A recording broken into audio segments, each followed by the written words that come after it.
Okay. All right. Let them know we on NMYC. All right. Shalom, brothers and sisters. Come on in. Come on in. Shalom. All right. Come on in. Okay, brothers and sisters. What happened was, I think a bot or something did something to our page, our main international page, but we'll only be down for a week. We'll be able to stream next week on the main channel. So we'll be here. We'll be here on the New York channel until our stream is, until we can actually deal with our main channel. It's just that nothing is wrong. What's going on is because we played a video for fair use, it's under review. Okay, which give us a strike that'll be off in November. But they said we'll be able to stream back after the review is done next week. So I apologize for that. Hit the like button and drive all the traffic here. We're going back into, you got it, the genetics of an Israelite. Okay. Now, jumping right in. Okay. Make sure you hit the like button. Hit the like button, please. Hit the like button. Instead of me playing this, I'm just going to go over it. Vlad interviewed the comedian Godfrey, okay? And Godfrey said, well, listen, yes, this chosen people stuff has gotten a little bit out of hand, but you have to understand, Vlad, that a lot of our people, a lot of black people, has become incinerated with all the lies. The fact that historians and archaeologists would go into ancient grave sites and find that black people were there and cover it up, shoot off the noses of black images, that actually gives pride to a nation to understand that we were rulers and not servants. And even Vlad himself, elder lawyer, admitted that yes, the Jews and the ancient Israelites were people of color. Were people of color. So do us a favor, hit the like button as you come in.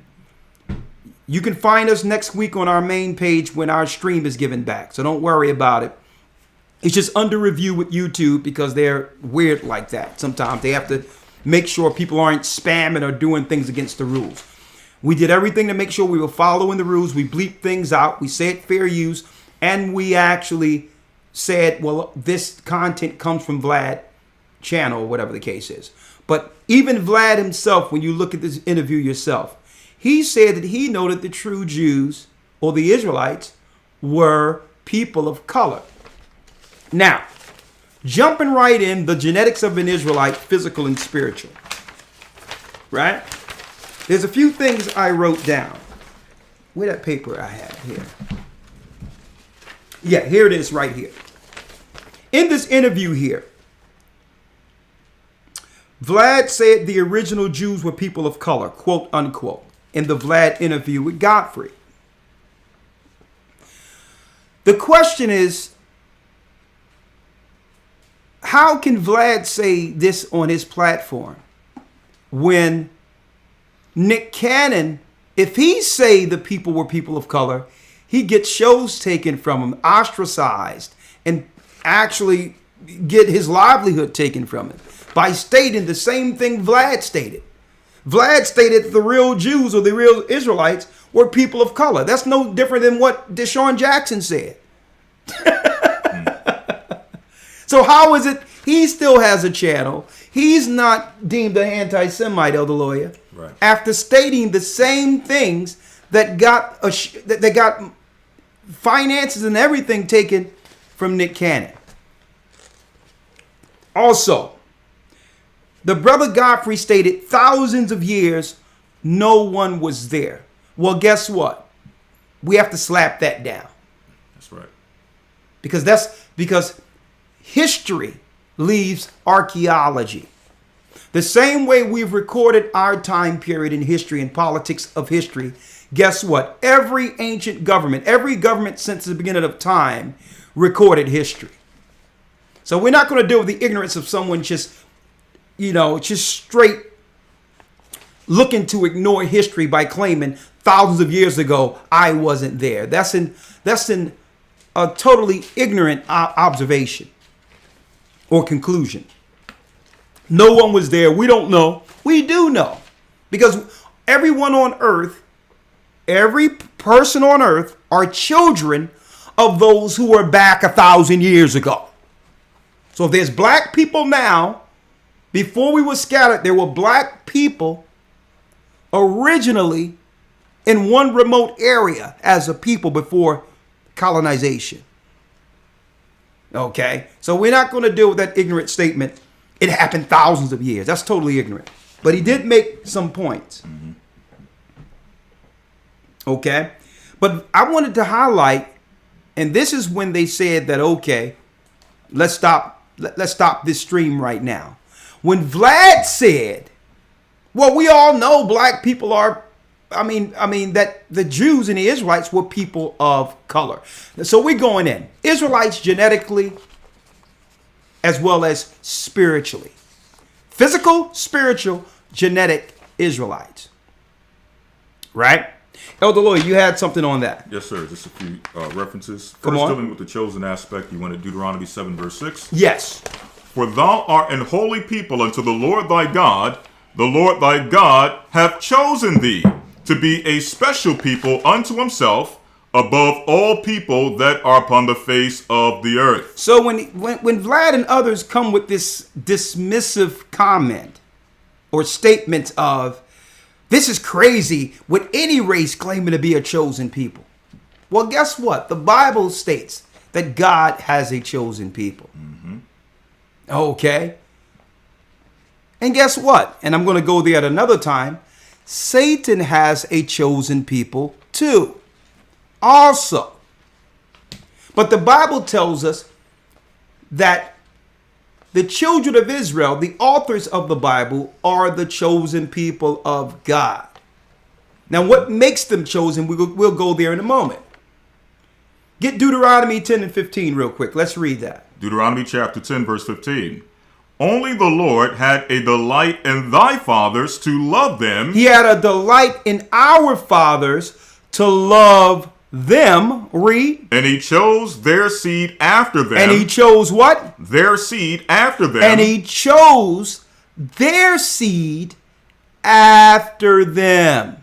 So for someone to make an ignorant statement by claiming, well, that was thousands of years ago, who don't know? How do we know?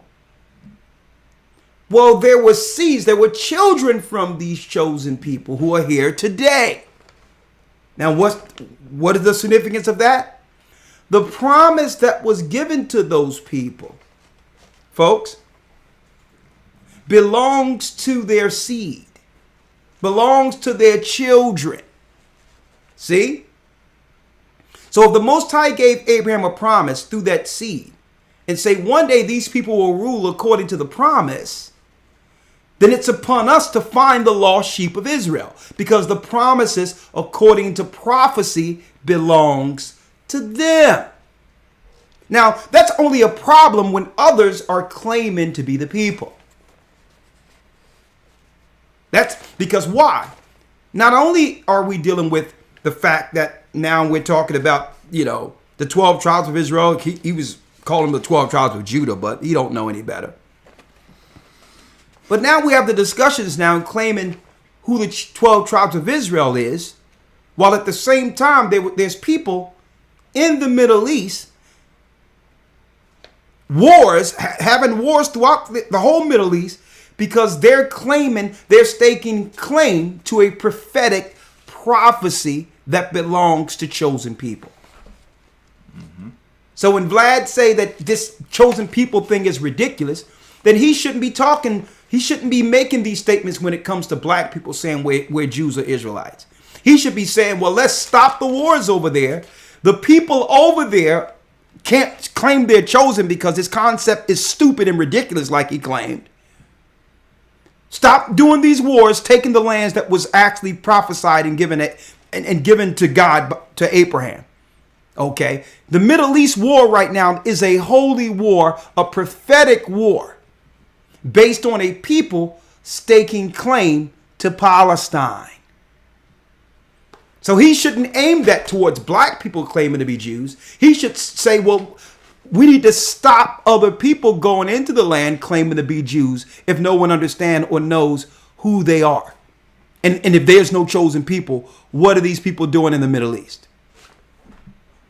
Anything else, Elder Lawyer? Two references. Come on. With the nobody was there thing. Nobody was there. Let's go. This is Isaiah chapter 30, verse 8, dealing with the archaeology aspect. It says, "Now go, write it before them in a table, and note it in a book, that it may be for the time to come, forever and ever." Exactly. So the Most High told the prophets to put it in books, so that down the line, the children of Israel would find their history. Okay, like the Dead Sea Scrolls were found because the Most High told his people, prophesied, and instructed them to put it in record so that no one can come back with an ignorant statement a few thousand years down the line and claim, oh, that happened 1,000 years ago. No one was there. Mm-hmm. Mm-hmm. Right? Mm-hmm. Come on. Romans 15 and 4. "For whatsoever things were written aforetime were written for our learning." Were written for our learning. Read. "That we through the patience and comfort of the scriptures might have hope." So to show Paul was not living, for example, Paul was not living during the time of Noah, nor during the time of Moses. However, because as you mentioned, they kept records, he was able to go back and read about Noah, read about Moses, read about Abraham, so on and so forth. And that's the same way we're able to go back and read about these same people. And thank you. So no one can make those ignorant statements claiming, even though Godfrey held his own there in that statement, and in his statements. He held his own and said, well, listen, we can't come back and try to claim that these gods are all wrong, saying that they're Jews. You have to understand what have driven them there. There's some people lying on history that are hiding the true archaeology, claiming that showing our people that the blacks in history could have been or probably was the original Israelites. Okay. Now, of course, Vlad didn't answer back to that. Why? Why? Think about it. You just can't continually have a people only look back to believing that they were servants and slaves. Where's our history that gives our children self-pride in themselves according to prophecy, to show that they were something greater than just serving white people? Mm-hmm. Eventually, you'll have some people who would do some research through academia to find these people to be liars. And then what happens? A segment of the population begin to become incinerated, hateful, non-trusting, because why? We trusted you to tell us the truth, and we found you to be lacking. We found you to be liars. And this is what Godfrey is saying. You can't blame these people for being on the street shouting and screaming that you're liars, because they found history to the contrary, that the Jews were black. But no one wants to have that conversation. So we're going to talk about it tonight. What you have in your hand, Elder Yes, Lord? sir. Just an example, a visual example. Okay? Now, when you put things out like this, showing the lie, they'll tell you, well, that's just an artist's rendition. Just tilt it that way. Yes, sir. Yeah. But the question is this historically accurate? This is supposed to be Noah. Okay? Moses. Is this historically accurate? Okay? Adam and Eve. So going into what you were stating, this is why the anger exists. The Bible says what? Surely oppression maketh a wise man mad. Okay? And these images were what? An occasion to deceive the world and to oppress the children of Israel. Okay? So surely these, people are going to be upset. They're going to be mad. They're going to be angry because the lies continue to spill over.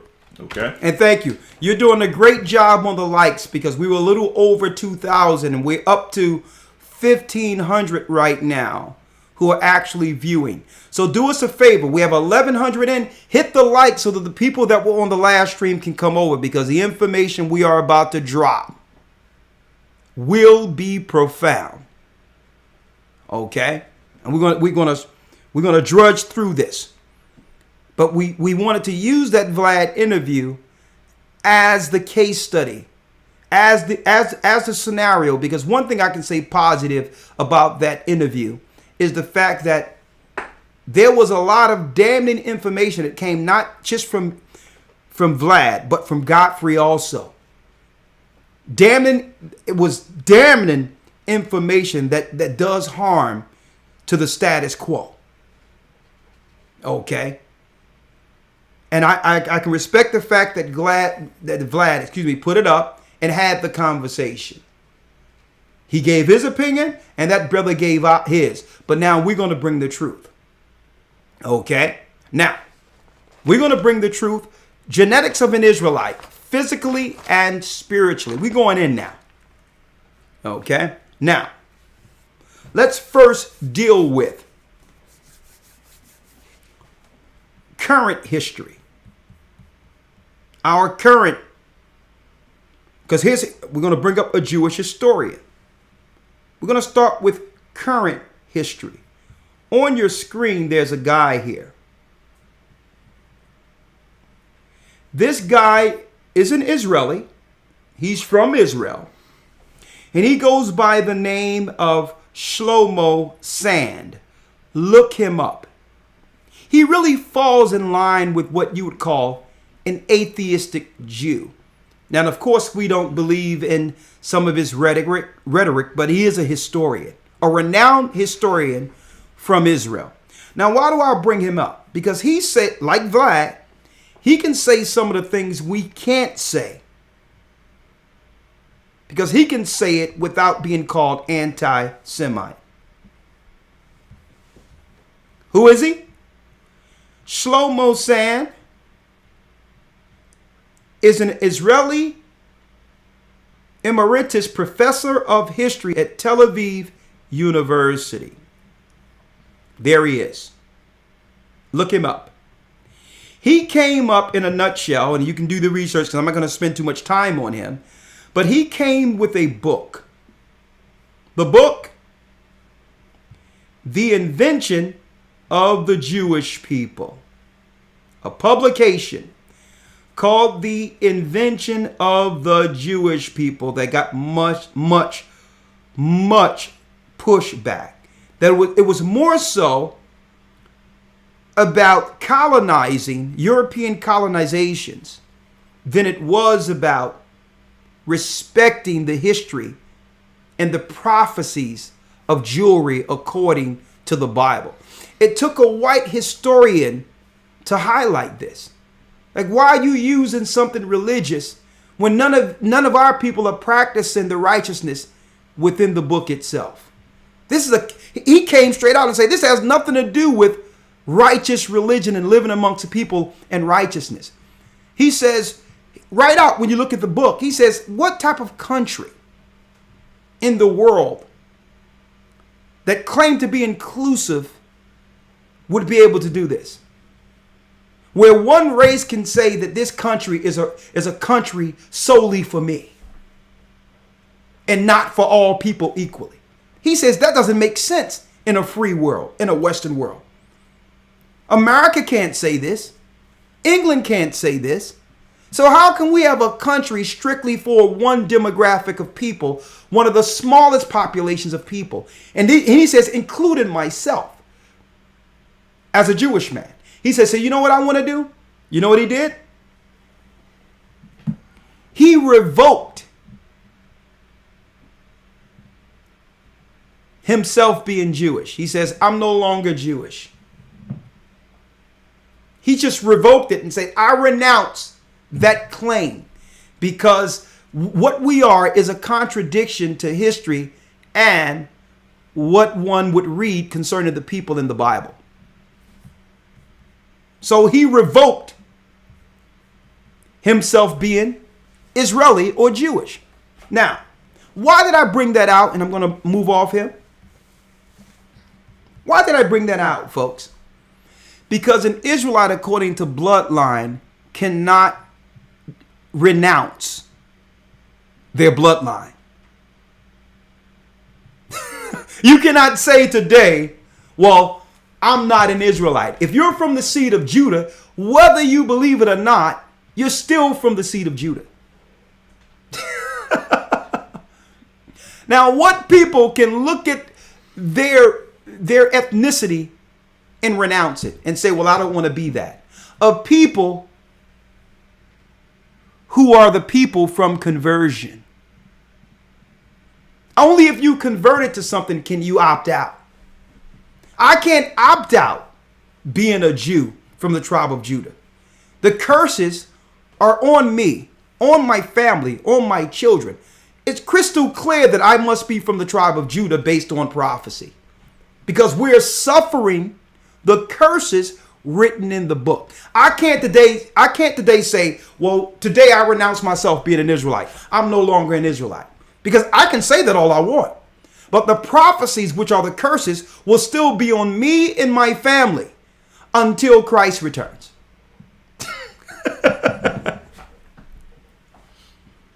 So they can come in and out of jewelry. We can't. We can't. So when you get a chance, because I don't want to get any copyrights or anything here, go and look up Shlomo, the invention of the Jewish people. You're going to find out this whole thing. What's going on in the Middle East? What's going on politically with that faction? It's more politics and insulating power than it is showing forth yourself as Israelites according to the Bible.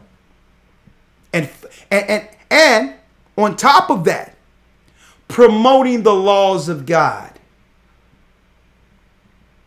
Showing others how to follow the true path towards God, like you see Israelites doing.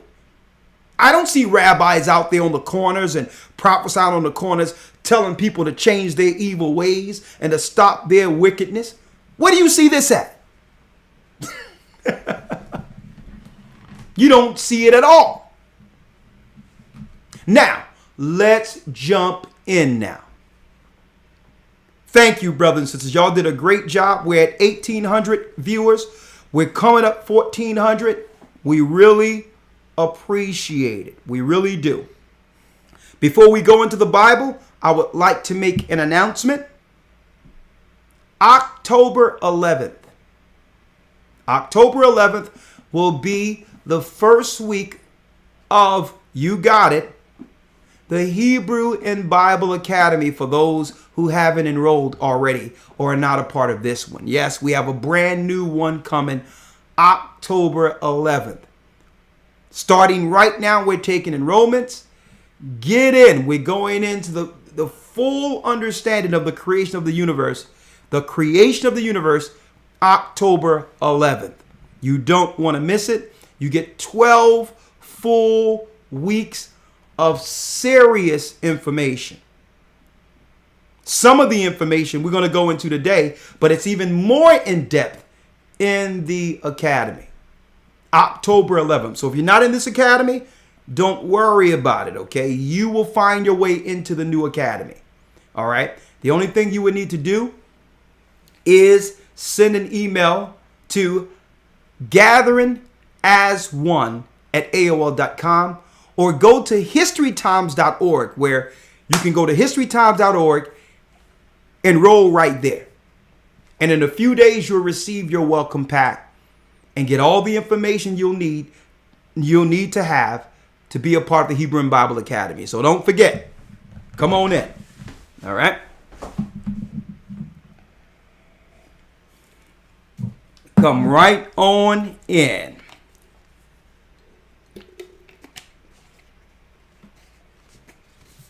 All right. So before we jump in, So you all can see and hear us clearly on this channel, right? We'll be on this channel up until next Sabbath. Okay, we get our streaming privileges back next Sabbath. I apologize for the disruption from the other channel, but you know, for now on, I'm not going to do it that way. I'm not going to ever play another video from another channel again. I'll just play audio. I'll never do that again. I'm just going to teach on these channels because our videos and these teachings are really a lifeline for a lot of our people today.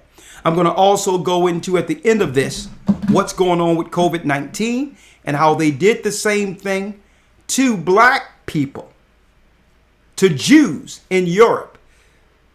Pestilences, as well as, you got it, diseases, to shut down the gatherings of the righteous, to stop us from coming together and praising God together.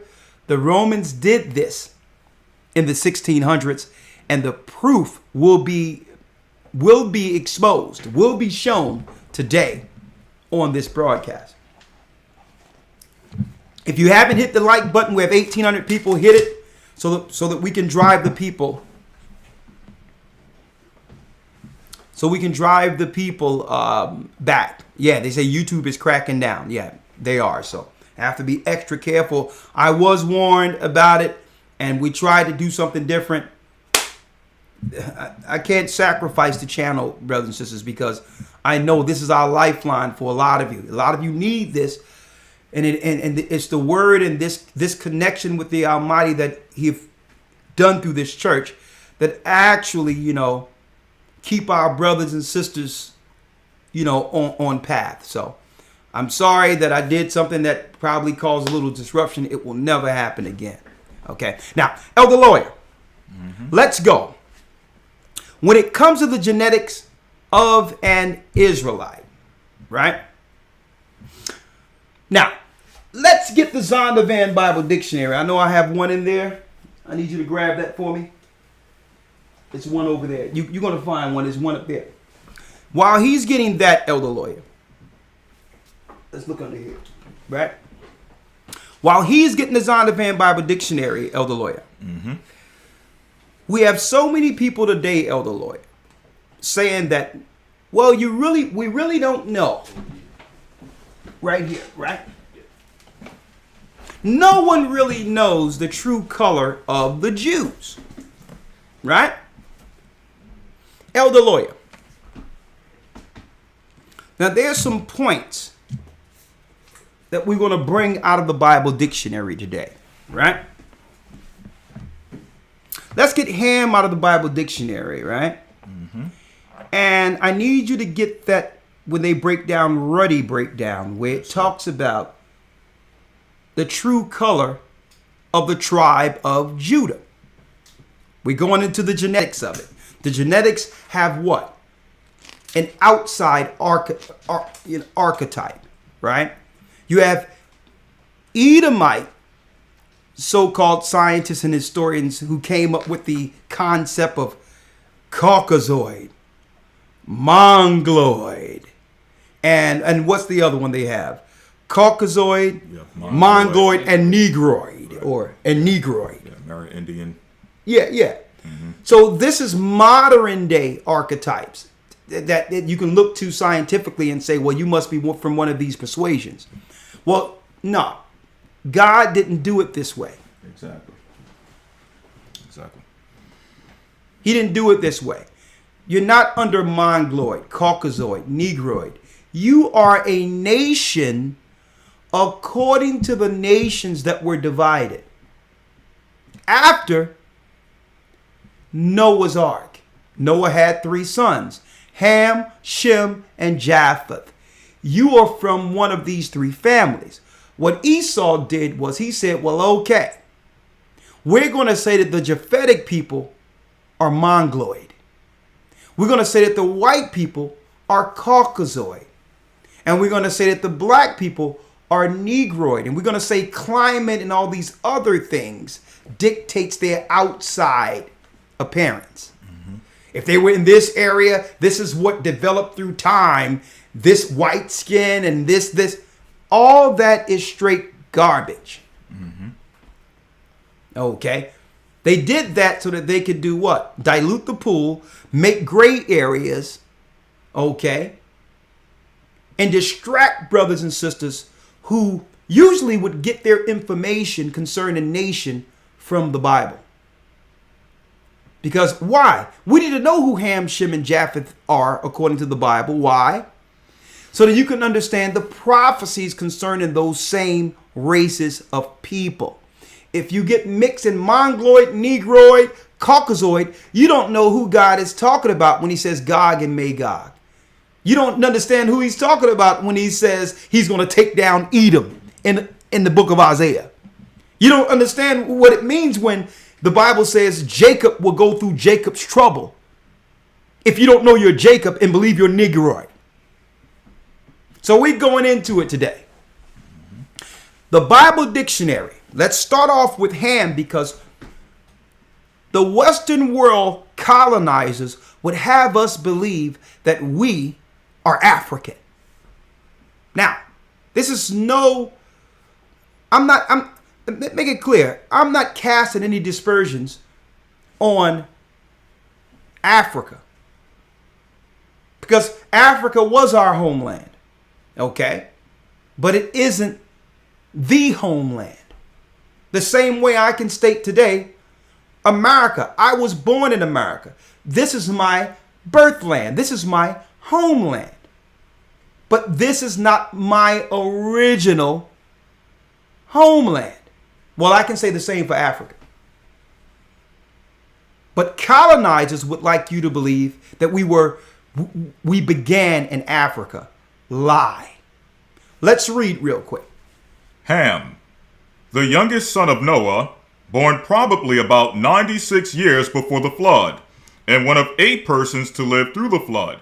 He became the progenitor of the dark races, not the Negroes. He became the progenitor of the dark races, but who? Not the Negroes. But not the Negroes.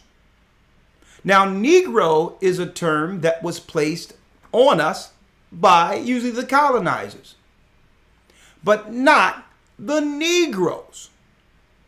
So even Zondervan, a white man who've studied the Bible dictionary, know that people with Negroid features are not from the tribes of Ham. Okay? Now, when you go into Christian theology, they teach our pastors that black people are suffering the curse of Ham. That's a lie. That's deception. We're not Ham. Read. Not the Negroes, but the Egyptians. The Egyptians. Egyptians are Africans. They are Hamites. They're not us, according to Zondervan. Read. The Ethiopians. The Ethiopians. These are Cushites. They are not us. Libyans. Libyans. North Africans. Now, mind you, all of these 4 families of Ham, brothers and sisters, are from predominantly North Africa. These lands, these people, borders who? The land of Israel. So this is not saying that West Africans, where we come from, are Hamites. This is telling you that the Negroids that went into Africa are from a different race of people. They're not Africans. They're not Hamites. Read the 4 for me again, Elder Lawyer. Egyptians. Egyptians. Ethiopians. Ethiopians. Libyans. Libyans. And Canaanites. And Canaanites. These were the people that were taken down when Moses and the Israelites went into Israel. I mean, when Moses led us out of Egypt and Joshua and Caleb led us into Israel, marched around Jericho for 7 days and destroyed the Canaanites, and the Canaanites ran into Mount Seir. See, that was a different family. You had one family coming out of Egypt, and the Canaanites were already there in the land. We're not from the Canaanites. We're not from the Egyptians. And because our people lack history, we go back in history and see the greatness of Egypt and say, well, no, I want to be a part of that. So let me go into Egyptology, not realizing it was our people, the children of Israel, that made Egypt great, not the Hamites there. So they'll never teach us in these colleges, in your churches, that our bloodline genetically goes right back to the people in Egypt. They'll never tell you this. Right? Now, David himself was from the tribe of Judah. He was the first Judite king. His bloodline goes all the way to whom we call Jesus Christ. Now, these are all Israelites here. Now, in the Bible, it describes David's outward appearance as more so ruddy or light skin. Right? Now, this is the only time in which where Caucasians would come in and say, well, David was ruddy. Well, okay, he was. Because through Judah has what? From a light skin all the way to a deep down dark skin. We're the only people who can do this. Okay? The children of Israel. We're the only people who can do this. Because we were the original families from Adam and Eve. A white man can't have a dark-skinned black child. That's impossible. Okay? Not without artificial insemination, or, you know what I mean? I mean, if you're in those suburban areas, you should have watched out for the Amazon guy. But outside of that, maybe the Amazon guy popped up while you was at work. But outside of that, okay, straight out, white people cannot have black people. Black people can and did have white people. So let's go. Right? Read ruddy out of the Bible dictionary, Elder Lawyer. Ruddy. A word used to refer to a red or fair complexion. A fair complexion, which is light-skinned. In contrast to the dark skin of the Hebrews. Hold up. In contrast to what? In contrast to the dark skin of the Hebrews. In contrast to the dark skin of the Hebrews. So even in the Zondervan Bible Dictionary, brothers and sisters, it tell you that they knew, based on history and archaeology, that and through the scrolls, that the original Hebrews were black.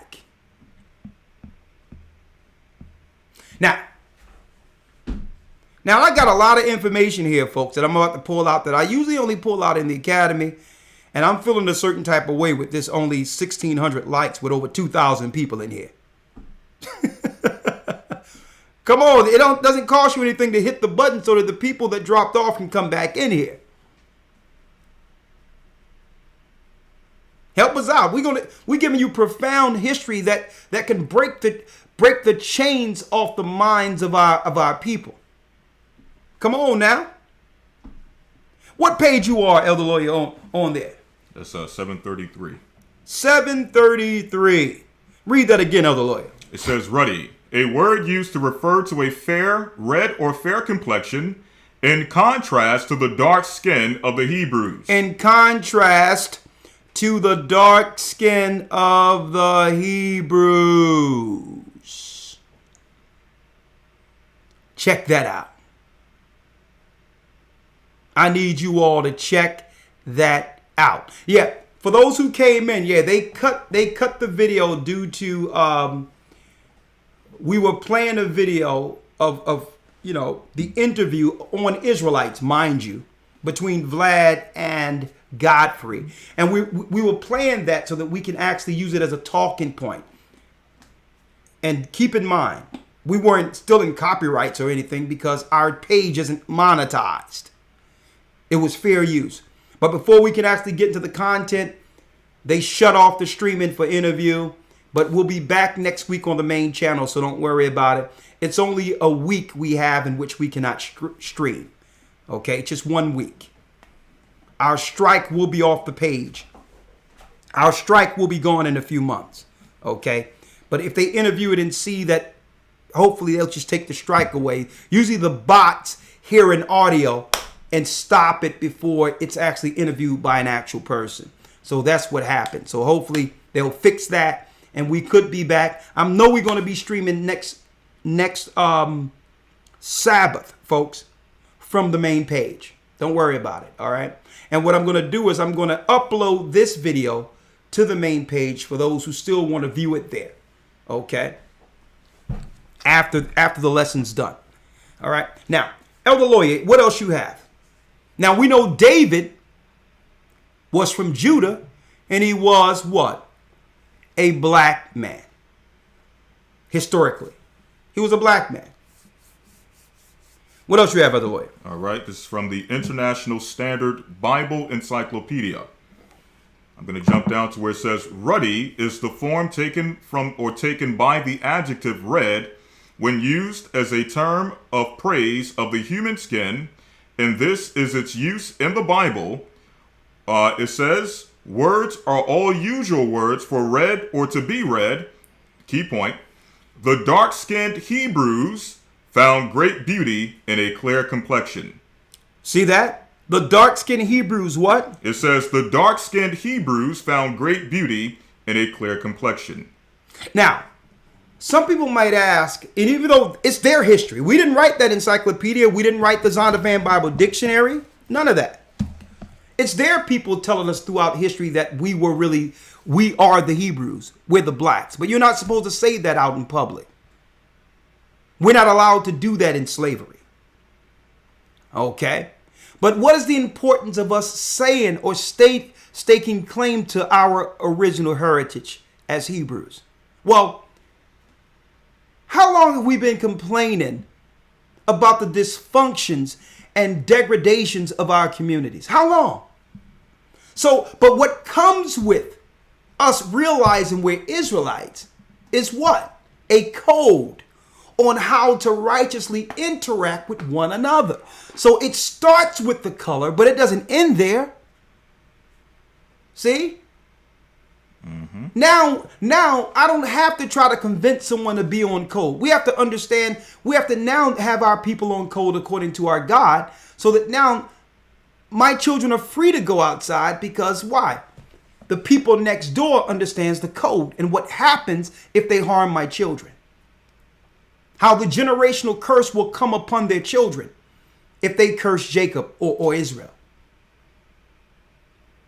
That a drug dealer now will understand that, okay, that's sorcery. And there's a punishment according to our God for selling drugs to my people. I'm accountable as a Hebrew. See? Mm-hmm. But if I say I'm a Muslim, then that gives me the full autonomy to harm my people, because the original Muslims, Ishmael, harmed our people. See, if I'm a Muslim, now I'm operating in the communities under the spirit of Ishmael, and the prophecies of Ishmael's prophecies that said that he would be a wild man. He's unaccountable. He's just wild. He's just flying from the seat of his pants. And the only saving grace he has is because he's from that original seed of Abraham, and the Most High said that they would be in that land until Christ returns. But outside of that, let me tell you, Ishmael isn't dealing with any rules. He worshiped rocks. His hand is at battle with every race, like the Bible prophesied. And he's a wild man. So if you get our people in number converting to that religion, they become wild. And they on the corner selling drugs, not realizing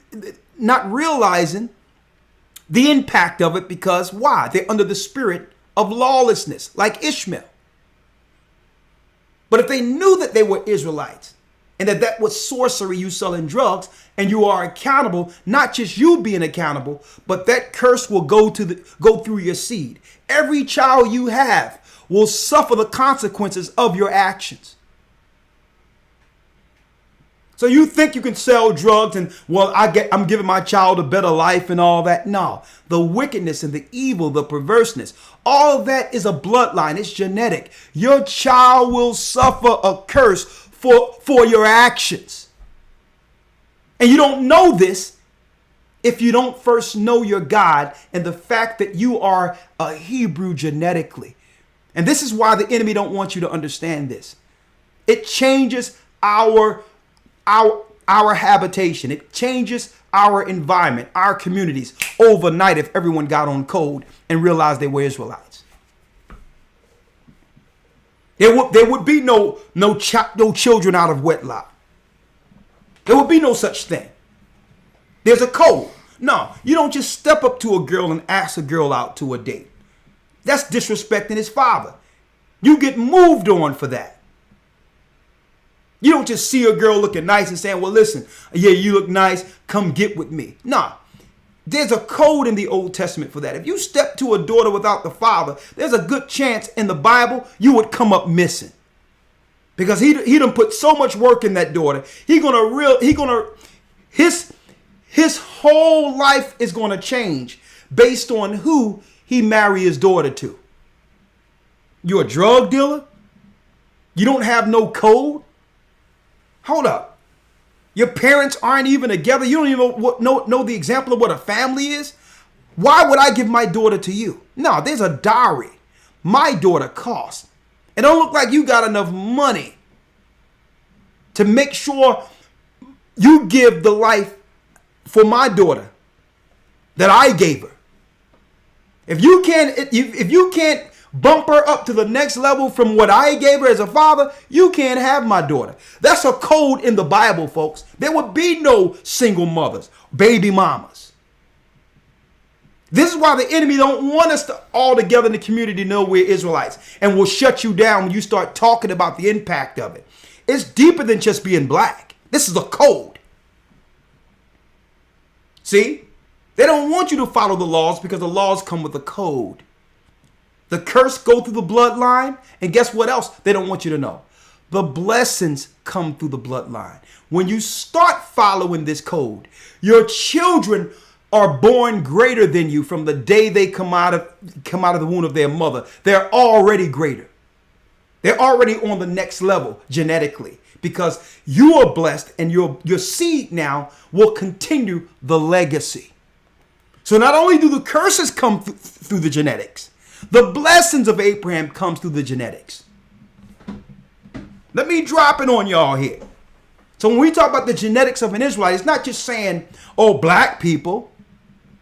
This is deeper than that. Elder Lawyer, what you have? Yes, sir. On that point, going back to what we read earlier, but going down to verse 16, Deuteronomy 10:15, only the Lord had a delight in thy fathers to love them, and he chose their seed after them, even you, above all people as it is this day. Verse 16, key verse.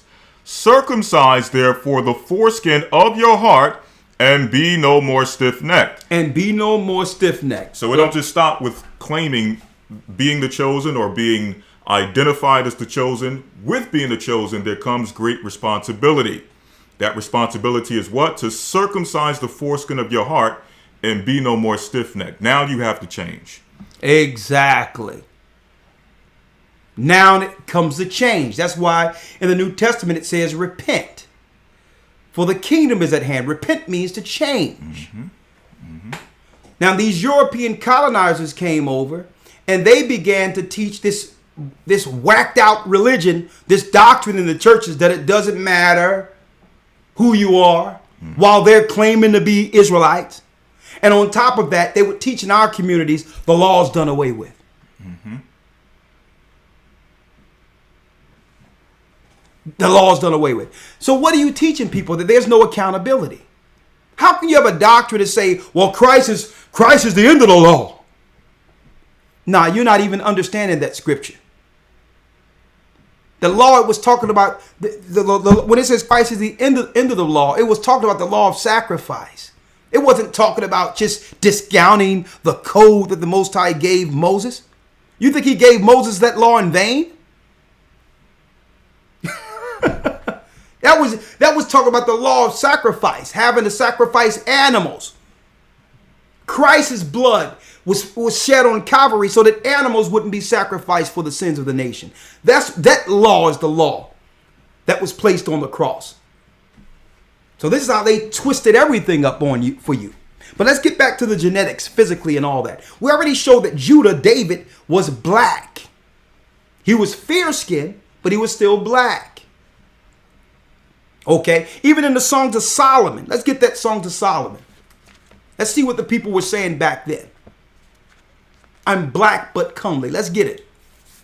Solomon 1 and 5. And Solomon is who? The son of David. The son of David. Song of Solomon 1 verse number 5. Read it. I am black but comely. I am what? I am black but comely. I am what? I am black but comely. I am black but beautiful. Black and beautiful is in the Bible. That's not racist. That's not anti-Semitic. These people were all black from Genesis to Revelation. They were all black people. That's not racist. Okay? And it's not that I'm an Israelite according to what religion I follow. That's another thing they put out there. Oh yeah, that new religion, that cult religion. Nah. There's people who don't know they're Israelites right now who are not practicing any religion that are Israelites. You are an Israelite according to bloodline, not according to how you religiously practice. Okay? That means if you don't ever read one verse in the Bible or follow the Torah, ever, if you were born from the bloodline of Israel, you'll still be suffering the curses contained in the book. Whether you believe it or not. You're judged on this earth as an Israelite. Whether you believe, I'm speaking to black people, whether you believe you're an Israelite or not, you're still being judged as an Israelite. So it's best to get on code. Let's read that again, other lawyer. Song of Solomon 1 verse 5. I am black but comely, O ye daughters of Jerusalem. O ye daughters of Jerusalem, read. As the tents of Kedar, as the curtains of Solomon. Look not upon me because I am black, because the sun have looked upon me. My mother's children were angry with me. They made me the keeper of the vineyards, but mine own vineyard have I not kept. Now, usually when you talk about black people, others get offended. They don't realize that's part of their programming. That unless someone is teaching something inclusive where they feel they have what you would call an authoritative or what you would call a significant part of it, because that's how masters think, then listening to this or even following this is useless for them. Well, we're going to show you the importance at the end of this also, why it's important that white people in other nations outside of Israel get on code. We're going to show you why it's important for your life to understand who the real Jews are, the real Israelites are, and operate accordingly. We're going to show you that. Because some of you hear black, and like, well, this ain't nothing for me. Yeah, let me tell you. It's the only thing for you. It's the only thing for you. It so happened, no coincidence, I'm telling you this, it so happened that black people established the path for the kingdom of heaven. They did. If it wasn't for these black Jews we're talking about, there'd be no such doctrine as Christianity setting a new path for Christ's kingdom. There'd be no such thing. You were worshiping Zeus. Okay? You were worshiping Mercury and Jupiter and Diana. Okay, that's who you were worshiping. You was worshiping, you Babylonians, you East Indians, you Cushites. You were worshiping, how many gods? You Hindu gods you've been worshiping. 8 arms and 8 legs and all types of mess you've been worshiping. Look who you was worshiping and still worshiping, East Indians. Nimrod. Brahmin religions where you worship Abraham as a god. As a god in himself. That's the Brahmin religion. Okay? You Middle Easterns, you Ishmaelites, look who you was worshiping. You was worshiping jinns, genies, rocks. See? Streams, spirits out of streams you were worshiping. Shiny objects. It was our people that brought righteousness and a code to this earth that more people are uniting under, who is Christ. It was us. It was us. And guess what? It's a shame that you look down on our people so low. It's a shame that we get no appreciation at all as a people for showing you the light.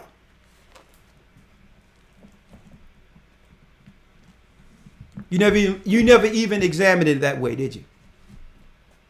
It was black people who brought you Christ. He came through what? That's right. He came through the loins of a black woman. And you know it. His father was jet black. His father was darker than me, Joseph. And there's nothing wrong with that. Now, let's go. Give me this real quick. The genetics of an Israelite. Give me that the icon book the brothers and sisters gave me. Now tomorrow I'm going into Israelite doctrine in the academy. We're going to have bullet points on each group, Gathering of Christ Church, us included, Israelite United in Christ, Israeli Church of UPK, every big group that's out there. It doesn't matter. I'm talking about these are the bigger groups. Okay? And we're going to just stay with those. The other ones are like Yahweh ben Yahweh, they're finished. Okay? No sense in even going. I've said it's going to go on. No sense in even going. It's straight craziness. I'm not even going to go in there because they're the lower levels scenarios. And anyone that don't believe in Christ, we're going to knock that out in a couple of minutes. Who's the other one? Ben Ami, who started up over in Israel and went and took a pilgrimage there in which he named himself a Messiah. There's no need to even go into him either. That's finished. It's over. Okay? These are antichrist as far as those other groups. But I want to go into just comparing Christ's doctrine and the tenets he left for the kingdom, the foundation, the foundational path towards the kingdom. And we're going to line that doctrine up with every group that's popular in the United States. We're going to have Israeli Church of UPK there. We're going to have our church there. And we're going to also have Israeli Church of UPK. We're not going to deal with anything concerning them personally.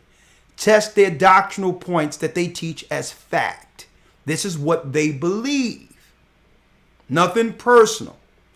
We're going to put up what they believed and parallel that with what the disciples taught. And we're going to do that with ourselves also.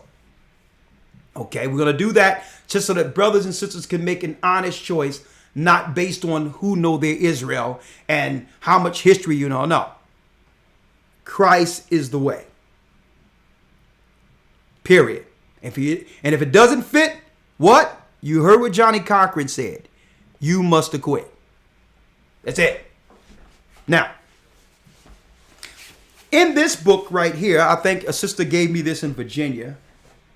Russian icon.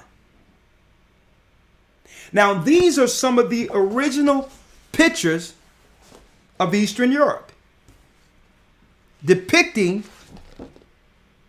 Jews, Israelites of the old church, how they looked in the old church. Christ and the disciples.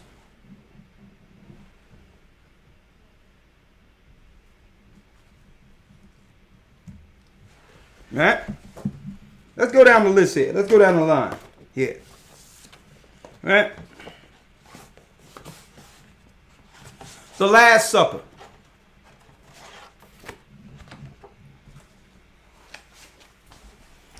Somebody try to get Justin Timberlake out of that.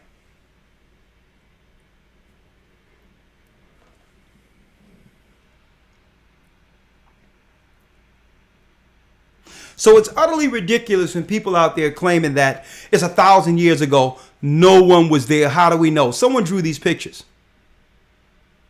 And when you go under the catacombs of Rome, you can find these images that were scribed by black people under the catacombs of Rome when the Jews, when the Israelites, when our people, the Christians, were running from the Romans.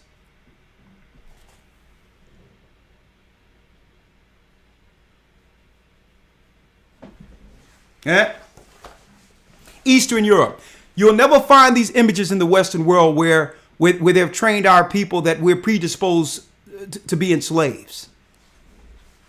And that leads us to black nobility in a moment. One moment.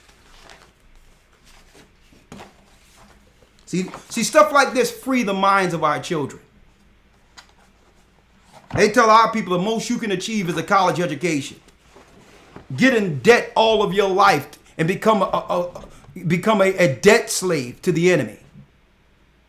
That's the most you can hope for here. Like, no, brother, you were made to rule. The Bible tells us that if we were established in righteousness, that the nations would loan from us. Hey, come on, wake up. Okay, here you go. All right. Okay, you Catholics. You want to talk about the Virgin Mary, huh? The Virgin Mary. Check this out. Who that? Christ Bush. They showed Christ Bush coming in early right here. All you Virgin Mary people. Here you go. They go to Virgin Mary for you. Check out. These are ancient pictures, folks. Huh? Look at that black baby. I know Bill Gates is looking. He just said, man, I wish I had a vaccine early for this guy. Man, where was Margaret Sanger at? Mm-hmm. Look at that. Huh? These are pictures from ancient, from Eastern Europe, folks. Icons. Yeah, he's like, man, I wish we had a vaccine early. Yeah. 2 locks right there. Huh? What else we have? Huh? Now, of course, we're going deeper in the academy. Yeah. I want y'all to check out what's going on here. Right? We have a bunch of them here. We got sisters. We got brothers. Oh, check this out. They even got Christ. I think Mary done comb out some of his baby hair. What you got there? Look at that baby hair right there. Uh-huh. Yeah. He doesn't look like... Hey, what's going on here? See, our people haven't seen this. They don't realize... And I'm talking about every poor person in every ghetto within the world doesn't realize their significance. Because their true heritage was taken. It's upon the righteous. It's upon the righteous, folks, to come and deliver the word and become watchmen on the tower and let Israel know. You're greater than your environment. They're not telling you this in the churches. They're not showing you this in the Christian churches. Oh, shucks. Now, what we got here?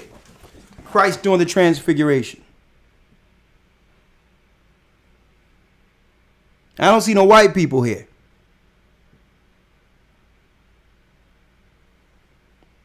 Where's the white people at? They're Romans. And this is no slight on white people. Hey, you are who you are. There's nothing wrong with that. This is what let me ask you this. showing ancient pictures from the Russian icons, proving that the ancient people of the earth understood that the Israelites were black. Me showing these pictures, is that racist? Is that anti-Semitic?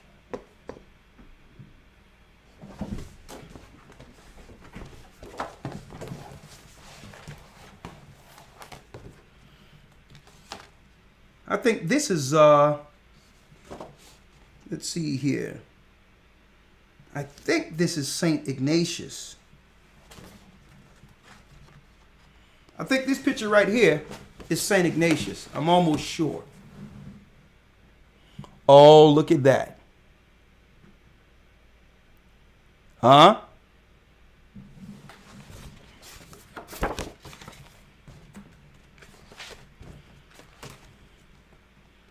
All right, let's see if we can get, let me see if we can get,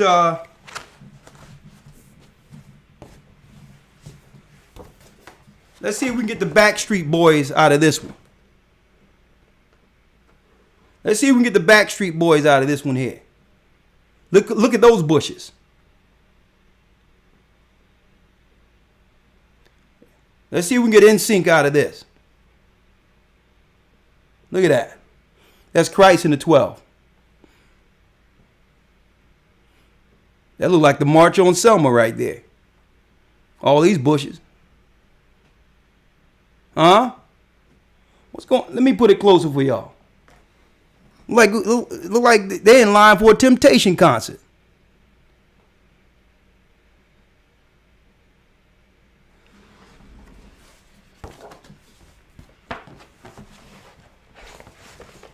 Man, I'm gonna tell you,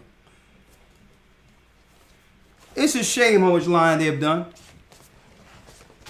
I thank the sister for actually gifting this to me. I thank you.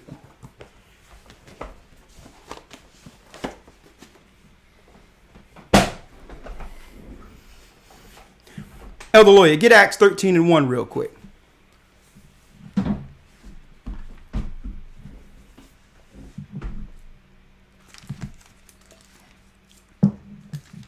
Acts chapter 13, verse number 1.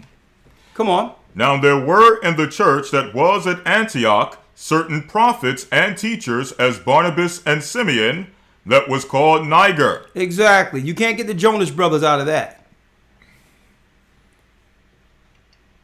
You cannot get the Jonas brothers out of these pictures. So everyone is getting offended saying that it's anti-Semitic for us staking claim to history. For us staking claim to history. And guess what? As an Israelite, let me tell you, this is why they hate Israelites, folks, because Israelites were made, especially the men, to bring order. And this is why, I'm going to tell you, I'm going to be straight out. This is why now when they try to cast negative dispersions on Israelites, they usually try to say, well, it seemed like they're misogynist. It seemed like they trying to play the black woman against the black man. Oh yeah, when I came in, I had to cover my head. It felt cultish. The women were in order. They were all, it seemed like they were under a spell because they weren't acting out. They weren't cursing people out. They were submissive. They were shamefacedness. It seemed like there must have been some abuse going on because these women were actually virtuous. And I'm looking at my husband like, I don't know if I can want to be around men who bring order. This is what they are afraid of. And that leads us into, I'm going to wait till the channel's back, another discussion we're going to have. Y'all going to love this. Right? Have the alphabet people did the alphabet people deceive the black woman? Or how are the alphabet people deceiving our sisters? That's even better. Because when you say black woman, it sounds like an attack. It's not an attack. You're going to find there would not have been been an alphabet movement if they couldn't get our sisters on board to carry their water. That's going to be, man, that's why I'm glad we got to get this channel together in a few days, because this is going to blow you away how they've always divided the black man, the Israelite man, from the woman to use our women to push their agendas and leaving our sisters out to dry afterwards. They'll use you to get a political stance, get everything that belongs to you, and then after that, throw you back to nothing. We're going to be going, man, that's going to be, man, the line's going to be, they're going to be ringing off the hook. Wait till that broadcast come. Have the alphabet people deceived our sisters? How did they deceive our sisters? Will be a question mark. It's not going to be a statement. Let's go. Acts chapter 13, verse 1. Now there were in the church that was at Antioch certain prophets and teachers, as Barnabas and Simeon. Barnabas and Simeon. That was called Niger. That was called Niger. Niger. Nigger. So the disciples, let me tell you, if it wasn't for black people, there would be no Christian church. Because before the conversion of the Gentiles, all of Judea comprised of who? Judah, Benjamin, and Levi, who were all black men.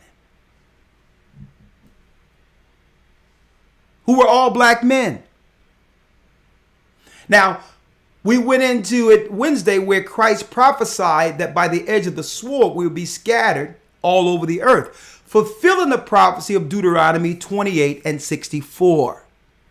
That blacks, Judah, Benjamin, and Levi, that battle against Rome when the Roman army, Vespasian and Titus, these Edomites would come against us, it would begin our dispersion, the diaspora throughout the earth. We would begin to lose identity.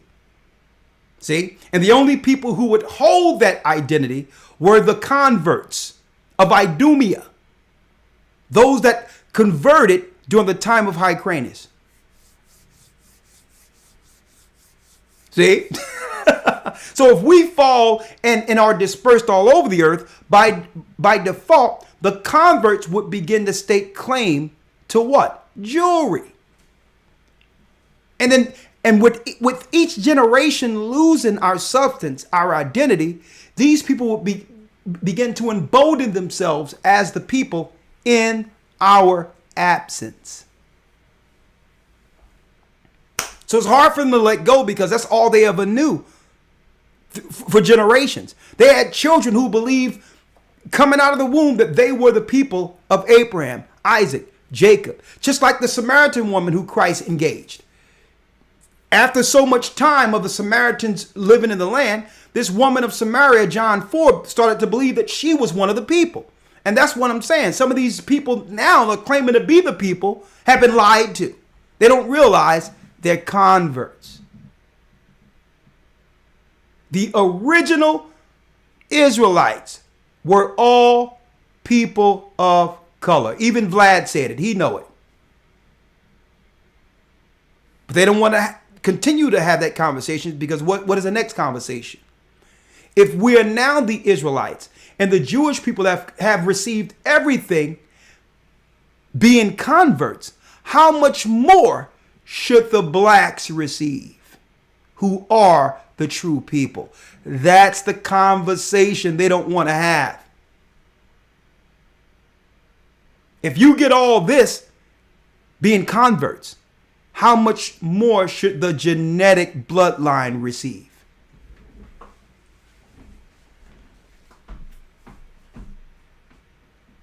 Huh? Let's read it. Come on. Oh, I mean, y'all doing a great job. We up over 2,000. Now, of course, the other channel, we would have had at least four, up with 4, but I'll take this right now. It's good. Let's read, Elder Lawyer. Acts 13, verse 1. Now there were in the church that was at Antioch certain prophets and teachers, as Barnabas and Simeon, That was called Niger. That was called Niger. Look at your screens, brothers and sisters. I'm going to type in real quick Acts. Here you go. Acts 13 and 1. Right? Acts 13 and 1. And what I'll do here, for the sake of edification, let me pull up Niger here. Let's get it.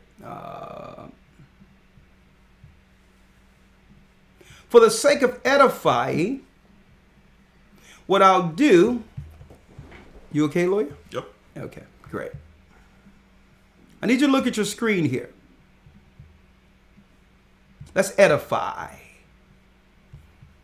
Okay, look at your screen. I'm going to pull up Eastward.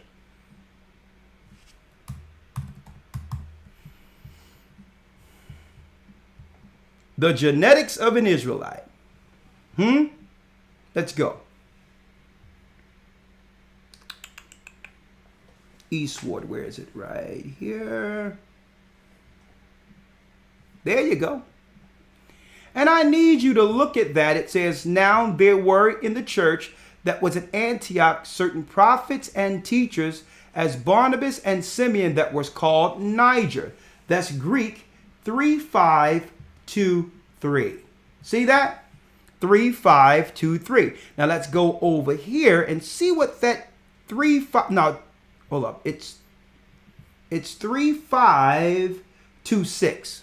3526. I stand corrected. Brothers and sisters, look what that Niger say right there. Niger, Latin. The first word is what, brothers and sisters? Black. Niger, a Christian. Niger. The first Christians were black people. History tells us this. Okay? The Bible tells us this. Archaeology tells us this, as well as the images that weren't whitewashed tells us this. That there would be no Christianity if it wasn't for black people. Got a little mini academy going on up in here. Now, if y'all getting this on the Sabbath, what do you think going on in the academy, folks? Anyway, I digress. If you can miss it, but it'll be on you. October 11th, get in the academy. The finances are minimum. It's only $50 a month for 3 months. $150, and you'll get more. You'll get way more than $150 in information with one lesson. Okay, I don't know what you spend on books and other things, but all the history that we've compiled along with strategically putting these lessons together that can actually free your mind, there's not a price you can put on it. October 11th. Just go to historytimes.org. It only costs you $50 to enroll. It helps the work, and it frees your mind with all the resources you need to back up what you're learning. It's one thing to hear it, but you need to be able to have the literature and the resources to study it to show others. And that's what the Academy does for you. Now, October 11th. You don't want to miss it. Now, the Christians were who? Black people. There's nothing wrong with that, is it? That means if Joel Osteen was living during this time of the disciples, there's no way he would have gotten a platform as some Christian preacher amongst the masses. Christ would have, the disciples say, man, who are you? Sit your behind down. Who are you? What are you talking about? Your message is an erroneous message. You must learn again. You are a pagan. That's what the disciples would have told Joel Osteen. Sit your behind down, you and your wife, and learn the true gospel. You have no authority here. Kenneth Copeland, he just said, man, listen, sit your behind down. And Paul would have told him, you better not boast against the natural branches. You better not try to claim that the Most High did away with his people so that you can stand up here with your nonsense and teach that all people are God's people equally. Talking out of both sides of your face. At one side of your face, you're saying it doesn't matter. He loves all people equal. Then on the other side of your face, support Israel. Support Israel, God's chosen. They have one doctrinal bubble for us and a whole nother doctrinal scenario when it comes to them. To us, there's nothing to see here, nothing going on. You're not the people, you're Ham. And then the same people are teaching, look at the chosen people, the white people. Support Israel. Let's all get money together and send money for the chosen people. You see the contradiction there? How can you teach in your churches Israelites are done away with and then say the people over there are the true Jews? You see the contradiction there? Elder Lawyer. Yes, sir. Acts 11 and 26. Let's read it. Book of Acts, chapter 11, verse number 26. Come on. And when he had found him, he brought him unto Antioch, and it came to pass that a whole year they assembled themselves with the church, and taught much people, and the disciples were called Christians first in Antioch. The disciples were called Christians first at Antioch. So Judah, Benjamin, and Levi were the Christians. And we were called Christians by the Romans because they had to do what? They had to give a title to this new faction of Israelites or Jews. They weren't Pharisee, they weren't scribe, they weren't Nicolaitans, they weren't Essenes. Who are they? Well, we'll name these segments of Judah, Benjamin, and Levi that followed that Christ. We'll begin to title them Christians. So the what? Read it again. It says, 11 and 26. The disciples who were black were called Christians first in Antioch. So what color were the first Christians? According to the New Testament. What color was Paul? Black. A matter of fact, I'm going to show you where even the Romans mixed Paul, confused Paul with an Egyptian. Let's read it real quick. The book of Acts chapter 21, verse number 37. Now, this is Paul. Let's read it. And as Paul was led to be into the castle, he said unto the chief captain, May I speak unto thee? Who said, Canst thou speak Greek? Art not thou that Egyptian, which before these days madest an uproar, and leddest out into the wilderness 4,000 men that were murderers? So here it is. They confuse Paul, a Benjamite, with an Egyptian. So if you look at the genetics of an Israelite according to the Bible, you would have to more so look at the dark-skinned Egyptians. Why? Because none like the known Israelite, to which is where their hair and the beard and all the things that gives you the Israelite archetype. Yes, Paul had his hair cured, cut and all that, more so like Egyptians. And they confuse him with an Egyptian based on his style, amongst other people. But they didn't confuse Paul with a white man. Whoa. And Paul was a what? Isaiah 11. Let's go.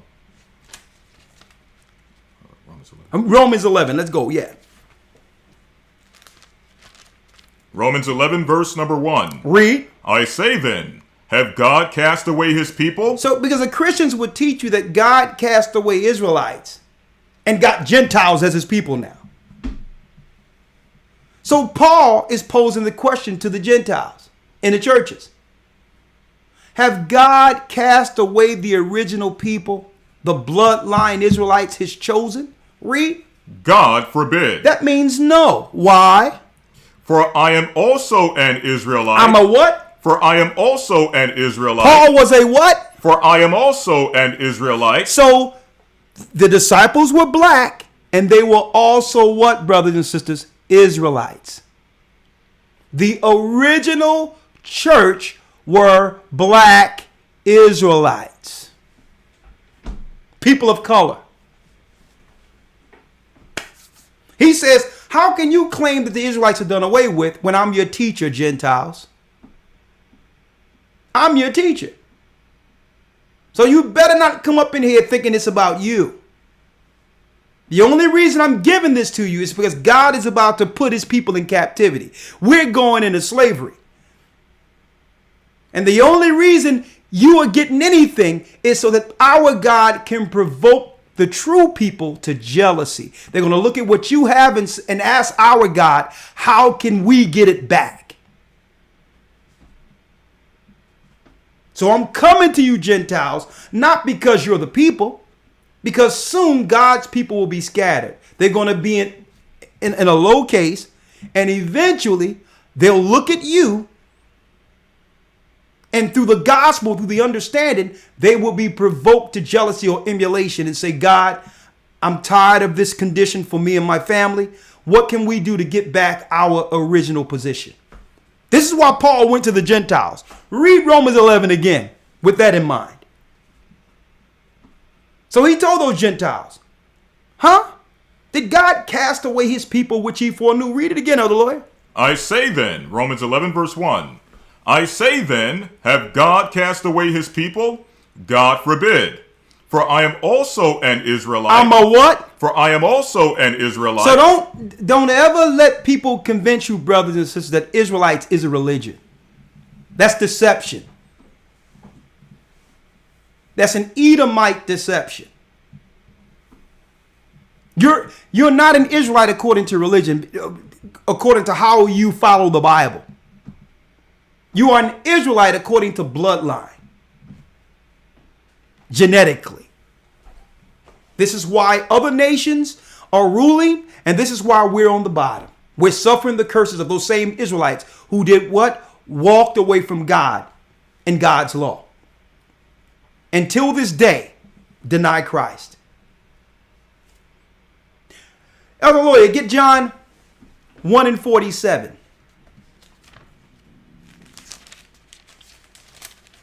St. John chapter 1 verse number 47. Come on. Yeshua saw Nathanael coming to him and saith unto him, Hold up.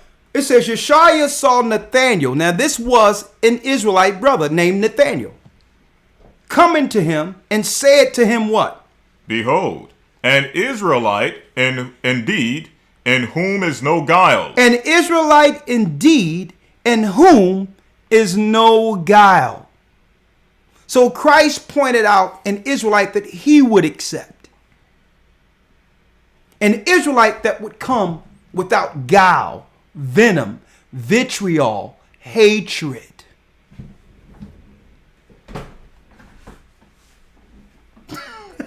So you can be an Israelite through bloodline, but will you be that Israelite pointed out like Christ pointed out Nathanael?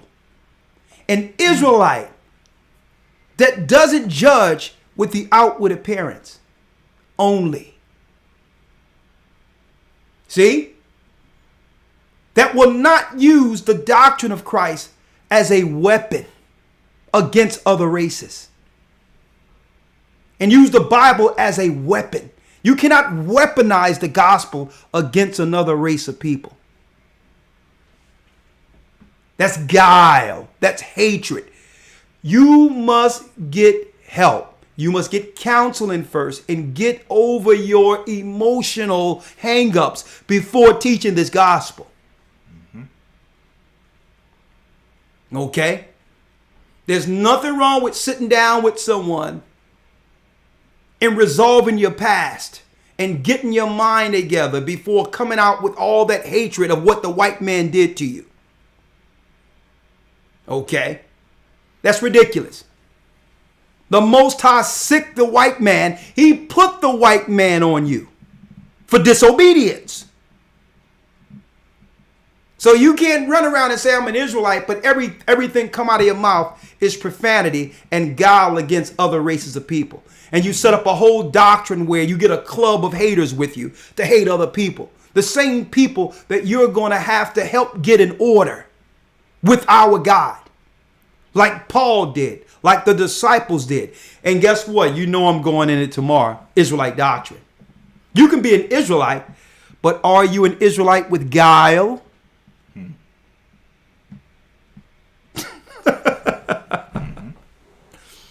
All Israel is not of Israel. So Christ pointed out this Nathanael and say, this is an Israelite that you must pattern yourself after, Israelites. He says, he saw Nathanael coming to him and saith unto him, behold, an Israelite indeed, in whom is no guile. And when you look at that word guile in the Greek, meaning to decoy, trick, craft, deceit, guile, subtlety. See, this is how they come. You know, you don't really have to be baptized. Just follow God's law. That's the new baptized.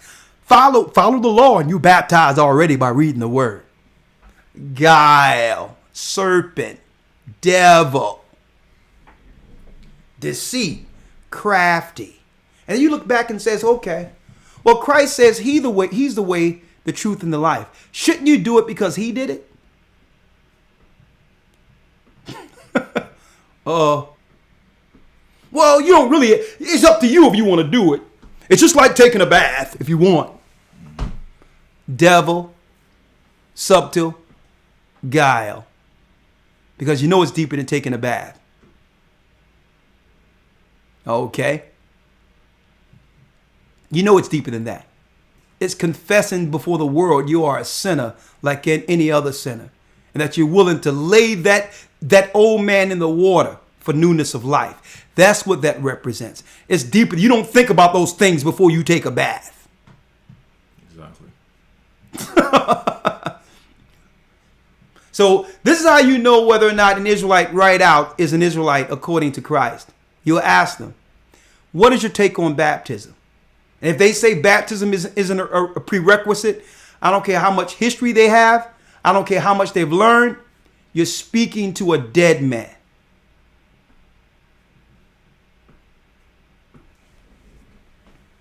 Let's get back now. Just wanted to drop that to give you a little bit of, I wanted to give you a little bit of how we're going into that lesson tomorrow, Israelite doctrine, because we all have history. We all have icons. We all have black pictures showing the true nobility. We all have history. We all know the Bible. But only a remnant will be saved. Only a remnant.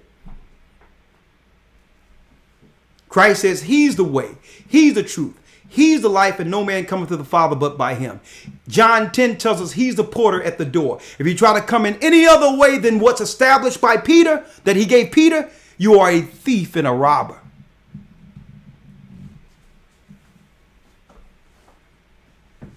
You could be blacker than a tarred street with fringes hanging, dragging on the ground. But if you don't believe in Christ, if you don't follow and believing in him, it's not saying you believing in him. It's actually doing what? Following Christ's path, starting with baptism, all the way to the cross. That's how you deny Christ. So you can say you believe in him. You can even have Christ in the title of the name of your church.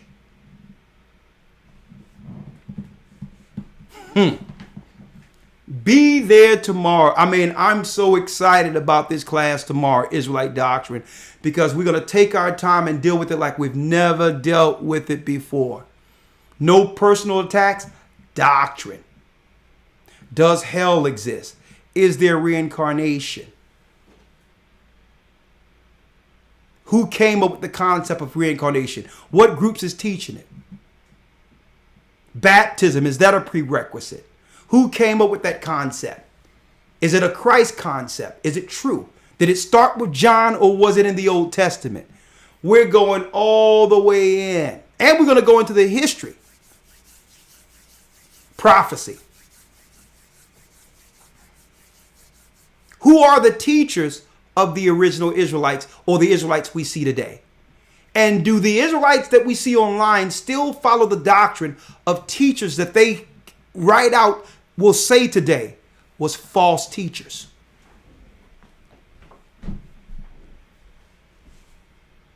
They'll tell you that their teachers were false, but are still holding the doctrine of those teachers. Tomorrow, be there or be square. All right, Elder Lawyer. Sir. Right after we fell, there was a such thing as black nobility. Keep in mind when we fell as a people, folks, when we fell as Israelites, it wasn't like we just fell and it just disappeared out of the earth and went into Africa. No, it was a slow incremental fall to the degree in which you see us in America today. Because you had black people that were in Israel, captured by Rome, who eventually gained status in Rome and Europe, like Septimius Severus and Persinius Niger. These were black generals, 2 black generals, who led a revolt against Rome. And through that revolt, these generals set up black nobility in Europe. Hold up now. Hold up now. That black nobility began what? Judah ruling from Europe against who? The Roman Catholics. Give me that King James book here. Lawyer, I need you to bring out the history we have here. Mm-hmm. Oh, give me that. Come on. Where's that King James book? You got it? Okay, all right. I showed it once before. Boom. King James the 6th and the 1st. You should read this book, brothers and sisters. King James. Look at that. Okay. I need someone to get John Travolta out of that. I need you to get Mel Gibson. This guy looked like Joe Jackson.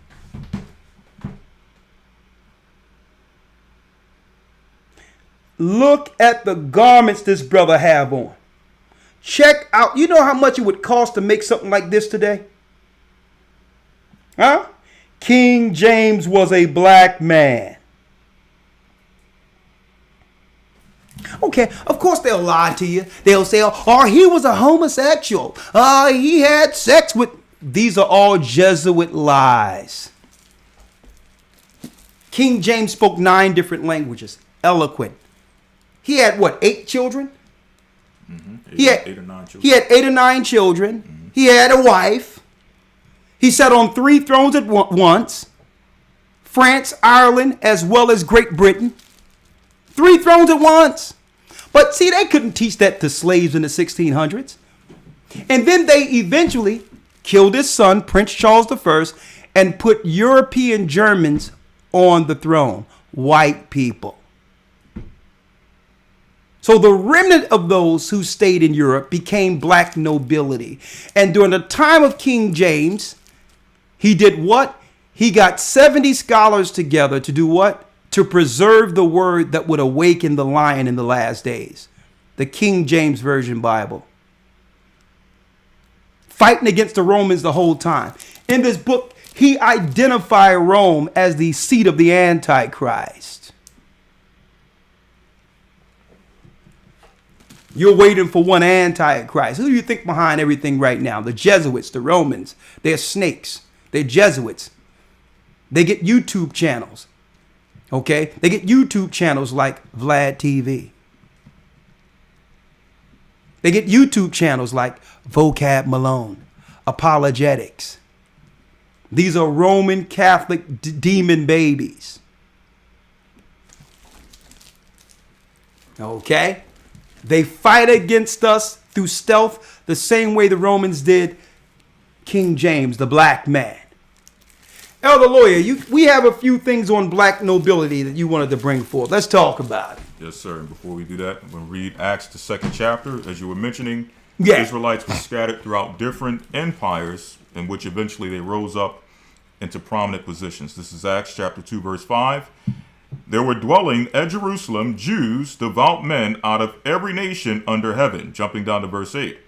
And how hear we, every man in our tongue wherein we were born, Parthians and Medes, Elamites, and dwellers in Mesopotamia, and in Judea, Cappadocia, and Pontus, and Asia, Phrygia, and Pamphylia, in Egypt, and in parts of Libya about Cyrene, and strangers of Rome, Jews and proselytes, Cretes and Arabians, we do hear them in our tongues, speak in our tongues the wonderful works of God. The wonderful works of God. Come on. All right, let's sit on that. Now that show you that the gospel was spread throughout different areas of the old world because our people were scattered in all these different areas. And a matter of fact, guess what? Muhammad down the line would eventually run into a remnant of those children, those black Jews. And we taught Muhammad. Let me tell you, they don't give us no credit for anything. We taught Muhammad, folks, before he came up with his new conversion, his new Islam, which is Persian mythology mixed with Abrahamic tenets, that we taught him. Okay? It's always Ishmael and Esau working together against us. Now, black nobility. Here's a book called Nature Knows No Color Line. Show them the title, Elder Lawyer.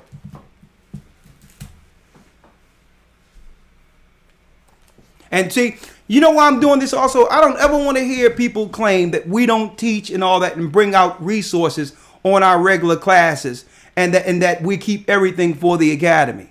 Okay? No, the academy is a lesson-based school. You don't have no problem going in debt paying a so-called white man to go to a university with a degree you don't even use in the field you are employed. And I'm so tired of hearing people say, are you charging? Listen, folks, a just weight for a just measure. Okay? It takes a lot of work to get these. You think I can just, mail in a letter and tell a bookstore and say, well, listen, I'm God's chosen people. That book is mine. Send it to me. This stuff costs money. Cameras cost money. Overhead costs money. And it's deep that you'll look at us and not appreciate what we're doing for you in class. And you'll find something negative and something good. And the Bible says, woe to them that call good evil and evil good. And the same people that'll be complaining about $50 or something saying you can't charge people is in debt 6 figures with the so-called white man enrolled in some school somewhere. And got nothing and received absolutely nothing for it. I mean, that's the backward thinking. How can we ever get out of this condition if we don't help each other? The other nations are not like this, folks. They're not like this. There's nothing, let me tell you, there's nothing in the academy I'm teaching that I haven't taught before, but it's in an organized way in which a student can become a teacher.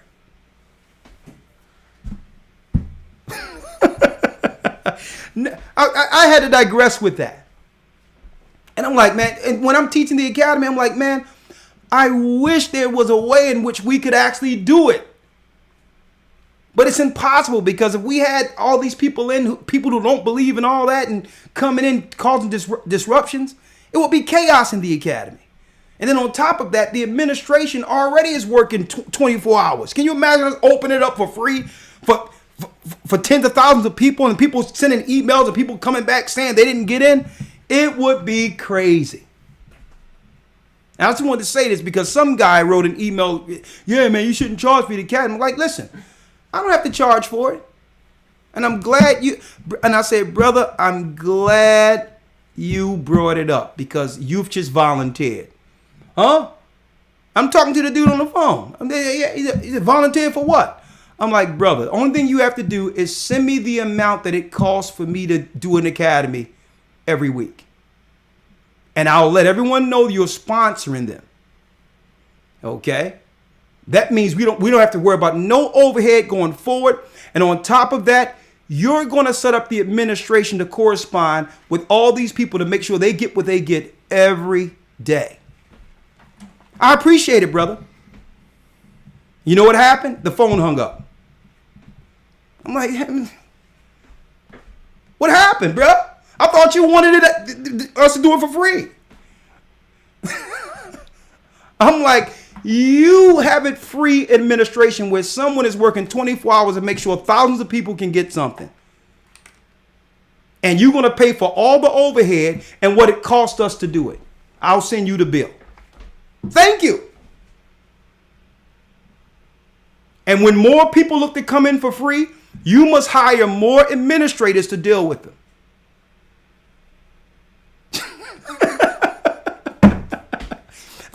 I'm listening. He hung up the phone on me.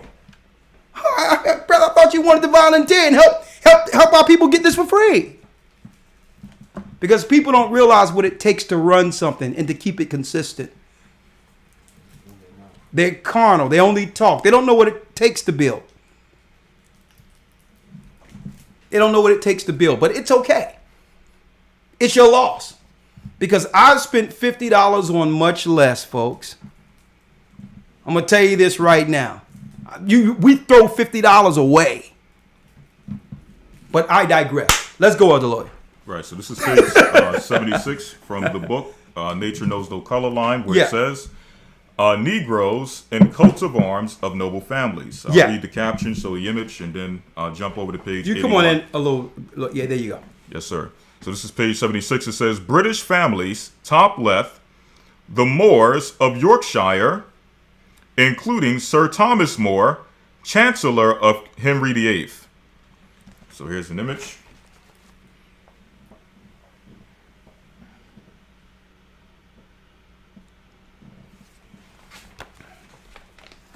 So I'm going to jump over to page number 81.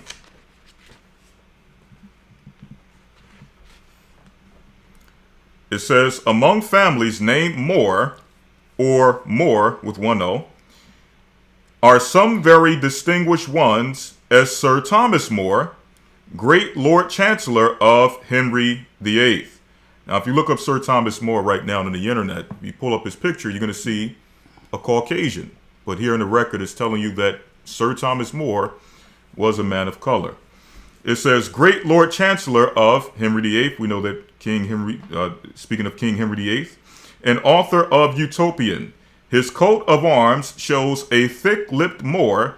Oh, what? A thick-lipped Moor. So when you hear Moor, that's code for Israelite, folks. They just don't want you to tell you that.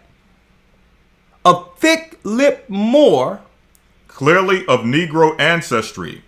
His arms are also those of Moors of Yorkshire. Another with the same is Sir John Moore, hero of Corunna.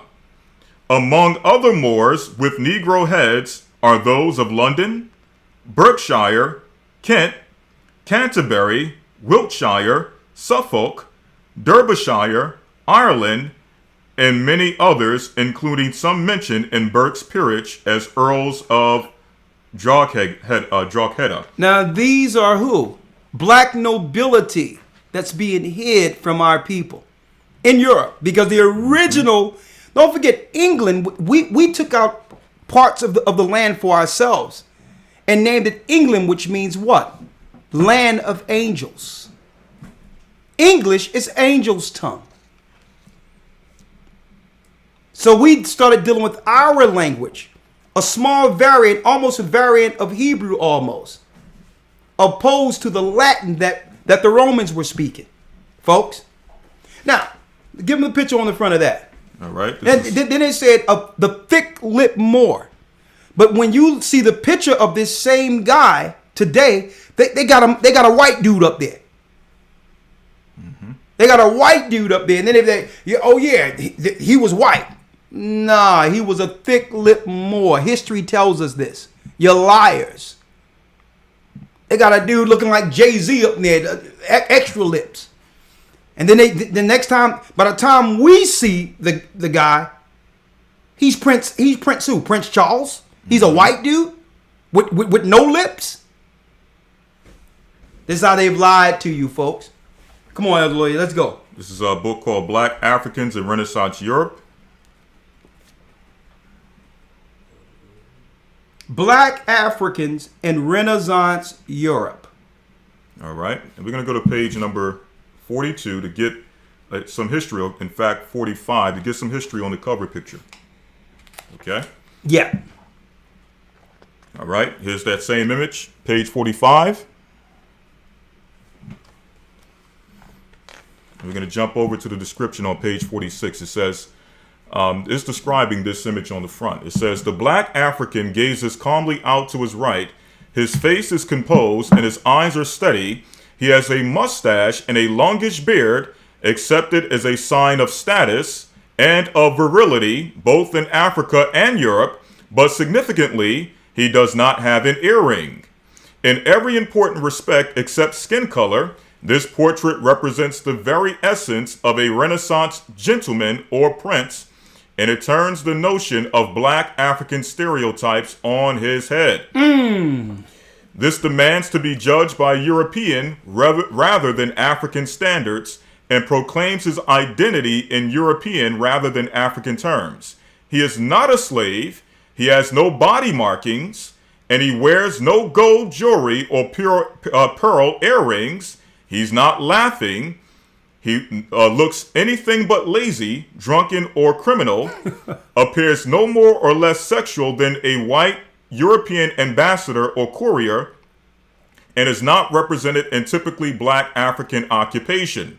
He wears an expensive Spanish 16th century costume, a white undershirt, a red overgarment, and a black waistcoat, which was standard dress across Europe, but it is the powerful red color of his clothes and the quality of his accoutrements that mark him out and proclaim his nobility and status. On his head, he has an orange-red hat with a hat badge, and his hands he wears an exquisite rare cream gloves made of kid leather with their own tassels. Speaking about his gloves, his garment, his hat, right? So because usually the reason why they're going into this is the fact that usually when we bring these images out, they'll state that these were slaves. These were people who were, oh yeah, he was a slave. Right. These are people who were either subject or under another nation, and that nation decided to put them on the coat of arms. Yeah. Or whatever the case may be. Yeah, I dressed the Negro up. Right. He was really under a white guy, and we dressed him up. Right, exactly. But no, they say it's clear that he doesn't have piercings. Mm-hmm. Because in ancient times, piercings were shown for what? It was shown to prove who was nobility, who was on top, and what people were servants. Mm-hmm. According to the Bible. Hold on, let's get that real quick. Let's get that out of the Bible. So an earring represents, you're publicly showing that you belong to someone with an earring. You are a servant. Because that's how we would know who has agreed for them and their family to stay under servitude under their master's house. So when you see earrings, it's today it's a fashion, but back then it showed people that this person was a volunteered slave. Let's read it. Exodus 21 verse 5. And if a servant shall plainly say, I love my master. Now, if a servant shall plainly say, I love my master, my wife and my children, I will not go out free. Then his master shall bring him unto the judges. He shall also bring him to the door, or unto the doorpost, and his master shall bore his ear through with an awl. Bore his ear through with an awl. That's put an earring in. Read. And he shall serve him forever. And he shall serve him forever. So when you put a hole in your ear and put a ring in there, That's publicly stating that you belong to someone. You are a perpetual servant, you and your children. That's what it represent back then. Now it's just fashion. But back then, and that's what it said in the book, this guy clearly wasn't a servant because he didn't have an earring on. Mm-hmm. Or body markings. Or body markings on, which they would brand you as property. So they say this is clearly nobility here because the Jews, when we ruled Europe and other areas, we were following these particular laws. And if we were under servitude with a person, we would put an earring on or show or a nose ring to show that we belong to a master's house. See that? You didn't know that, did you? Two more quick ones from this book. Come on, let's go. More after this. This is page 158 showing, it says attributed to Cristavo de Figueiredo and Garcia Fernandez, showing black musicians. Okay. And then also going over to page 159, it says a freed black prominently showed in the foreground, mounted on a horse, wears a cape bearing the red cross of the Order of Santiago, underscoring how some freed slaves reach prominent social positions.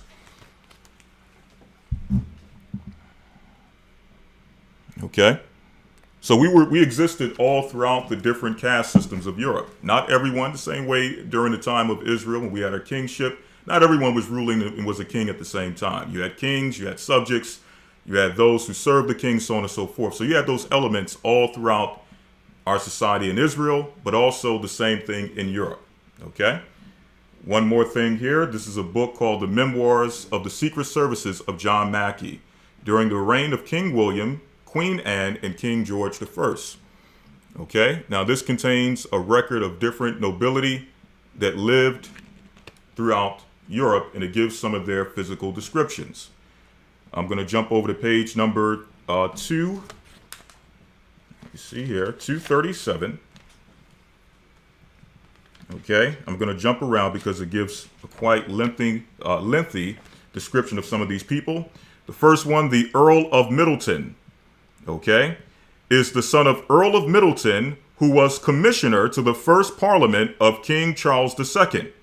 This gentleman was sent envoy to Vienna, made Secretary of State for Scotland, and in some time after Secretary of State for England, in which post he continued till the Revolution. Now jumping over to page 240, listen to how it describes this individual. He is a black man. He's a what? He is a black man. Come on. Of a middle stature, with a sanguine complexion, and one of pleasant companions in the world, towards 50 years old. Next one, Earl of Perth. Earl of Perth. These are all European nobility now that white people recorded, folks. Mm-hmm. Keep in mind, it wasn't,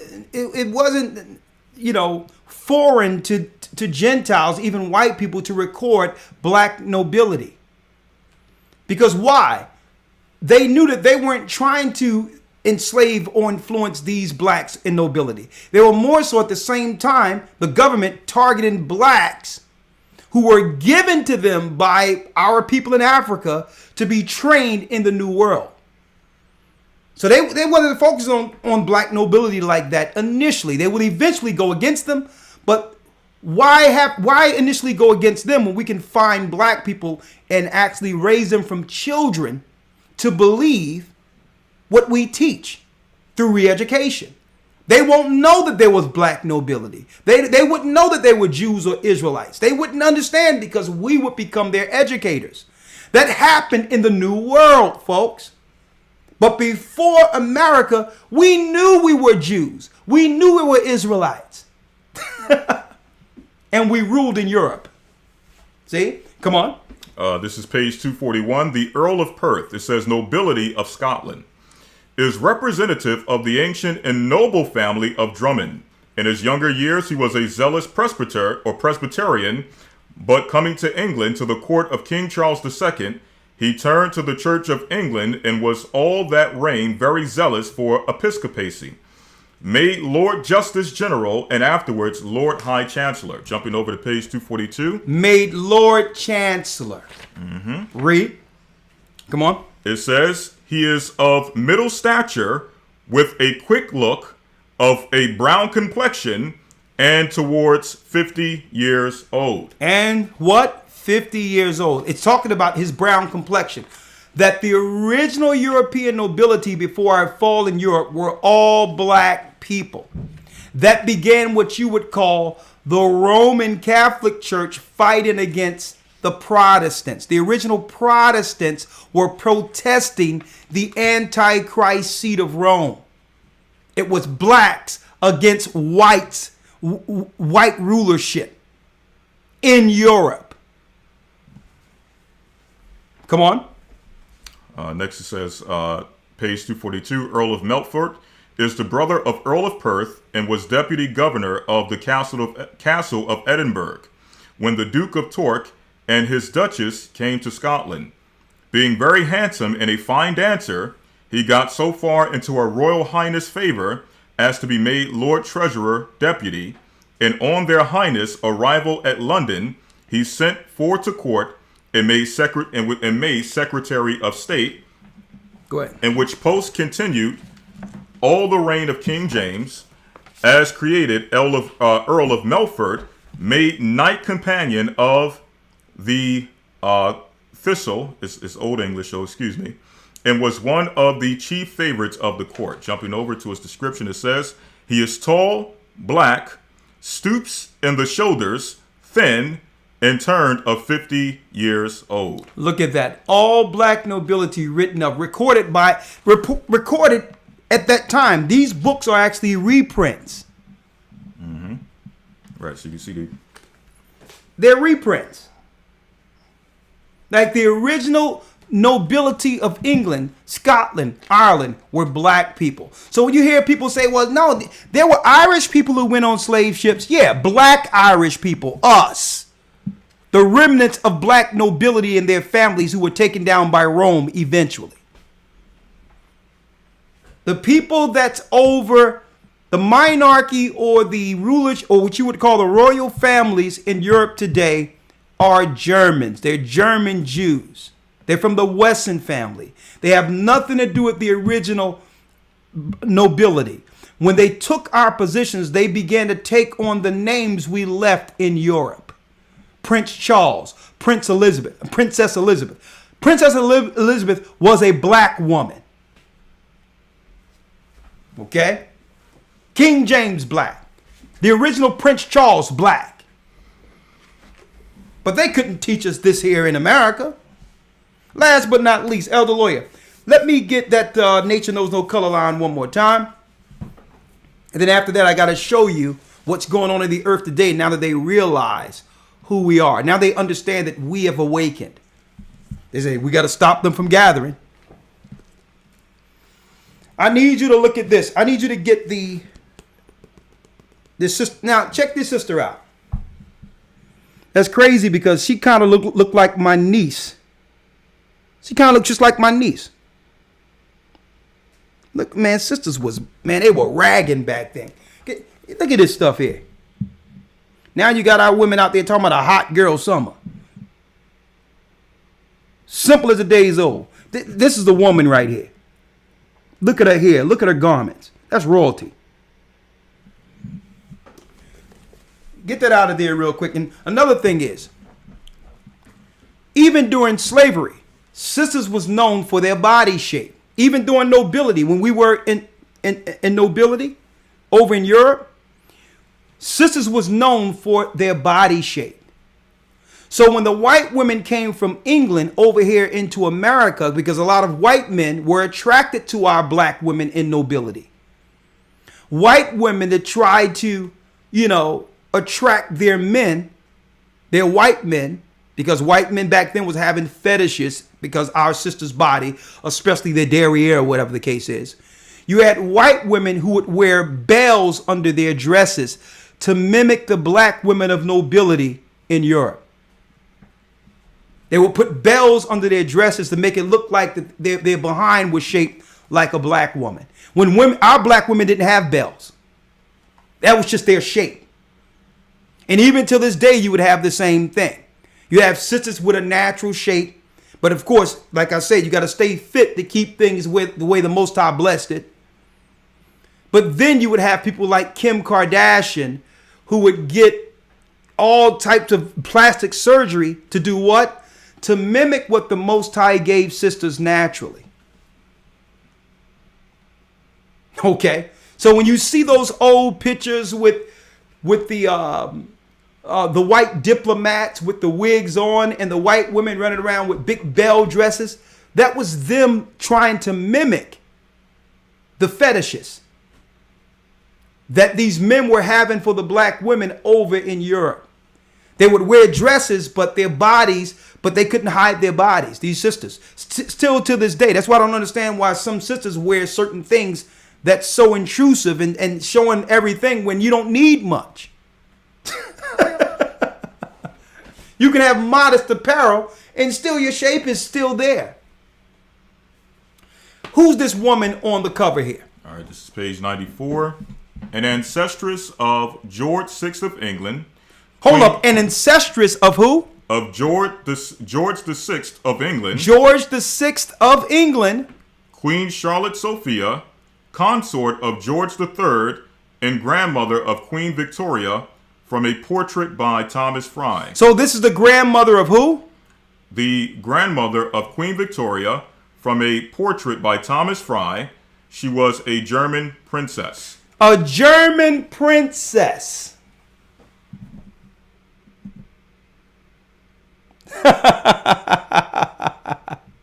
Nature knows no color line.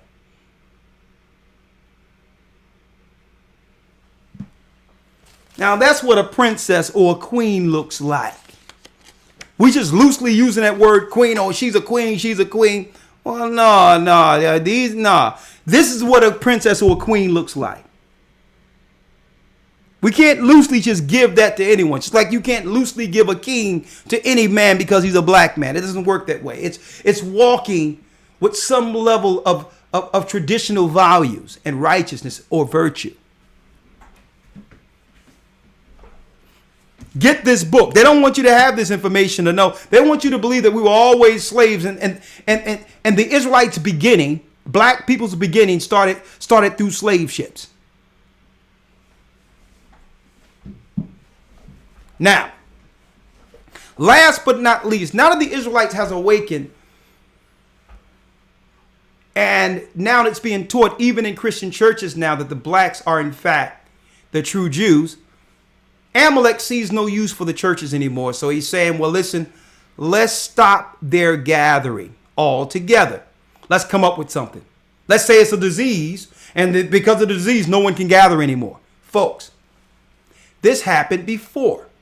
Now, I need you to look at your screen real quick, before I go there. Let me get him out of the way. On your screen here, it says, let me get it.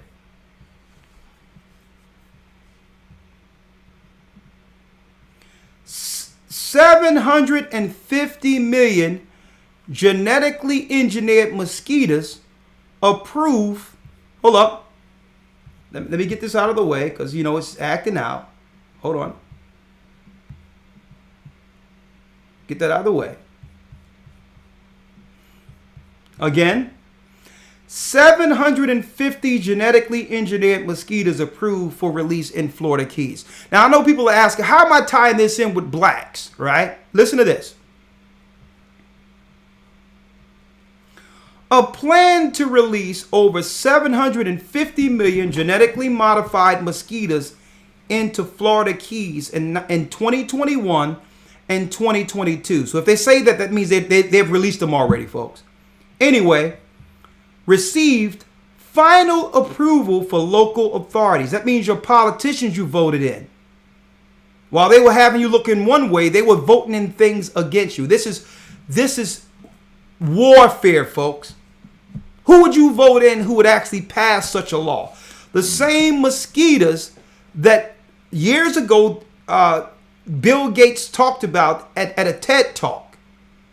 The same mosquitoes, he said that he released a few in the audience, that they're looking to have mosquitoes that would administer vaccines and do certain things. Who knows what these mosquitoes are doing? Mm-hmm. But your elected officials has agreed to release what? 750 million genetically modified mosquitoes approved for release in Florida. Look at this. This is CNN Health. CNN Health. Bill Gates said years ago they would do this. Now, what does this have to do with us? Number one, folks.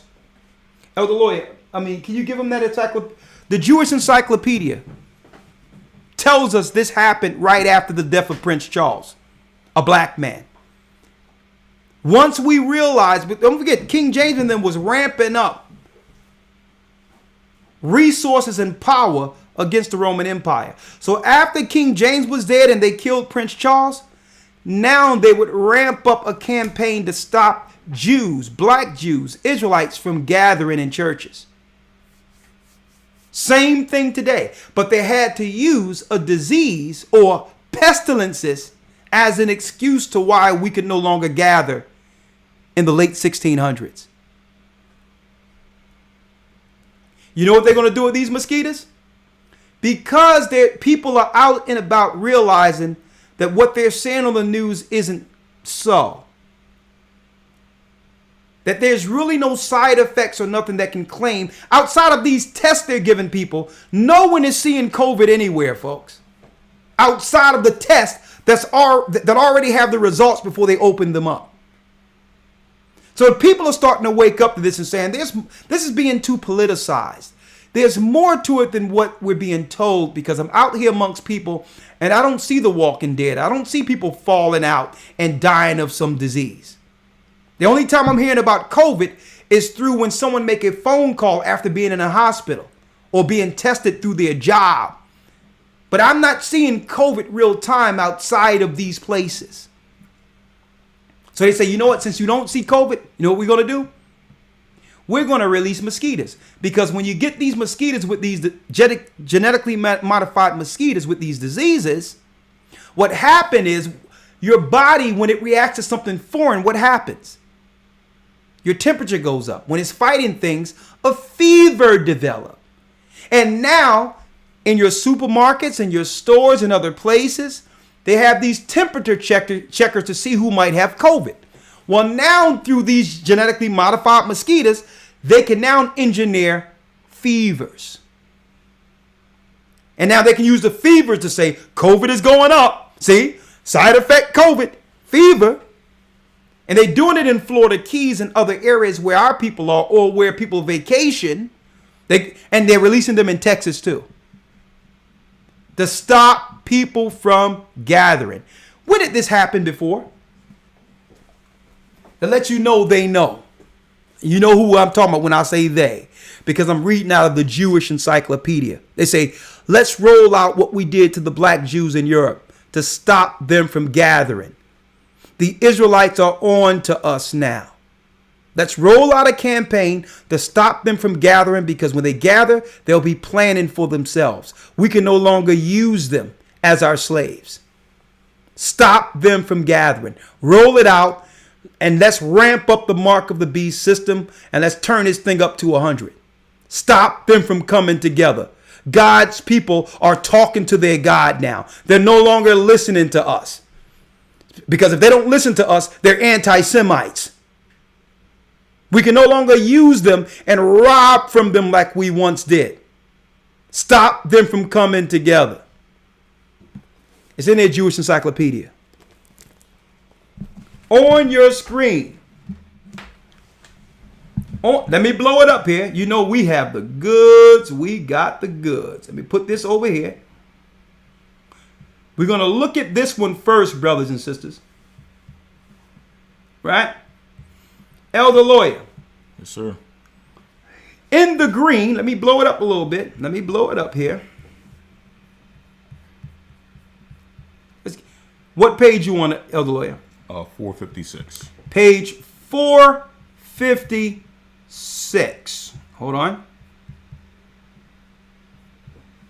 Let me blow it up some. page 456, which says the pontificate of innocence.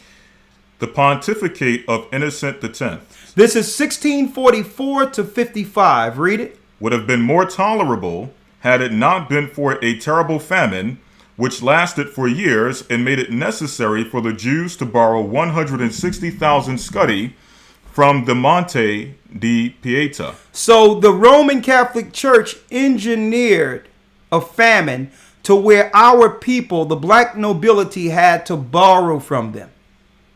Read. They paid 4.5% interest.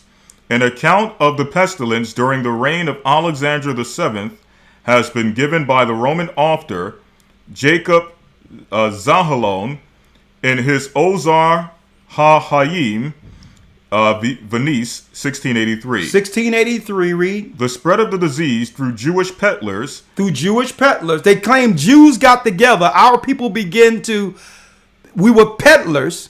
We all got together and end up spreading a disease. Read. Was generally feared, for which reason the ghetto was closed. The ghetto was closed. They used a disease they claimed that our people fraternize amongst each other caused a pandemic. And because of that, they began to close the ghetto. Hold up. Woo! You know we got the stuff. Look at this. In the Jewish Encyclopedia, this is what they're rolling out again. They began to close. It says, the spread of disease through Jewish peddlers was generally feared, for which reason the ghetto was closed. They began to close the ghettos in the 1600s during the time we were in power, folks, using a disease as an excuse to close down our neighborhoods. Hold up now. Keep it on. It says, nevertheless, which reason the ghetto was closed. It says, nevertheless, the first case within the ghetto occurred 3 months after the first appearance of the plague. After the first appearance of the plague, it appeared 3 months. Remember how they started before in March and later on it started to progress? And they say they're going to have a second wave. This is in the Jewish Encyclopedia. They did this to us before. Hold up now. And it says in the latter, hold on, let me get the other one, Elder Lawyer. Mm-hmm. So they eventually, even though it started somewhere else, it was on us. Exactly. It started somewhere else, but then all of a sudden it lands. COVID started in China, Wuhan, and it lands in the ghetto. This was their plan the whole time to shut down churches, folks. Listen, hold up. I have more. Hold on. Get rid of that. And let's go to the next page. Here's the next page. What page is this? It says the latter. Go ahead, Elder Lawyer. This is going into page 457.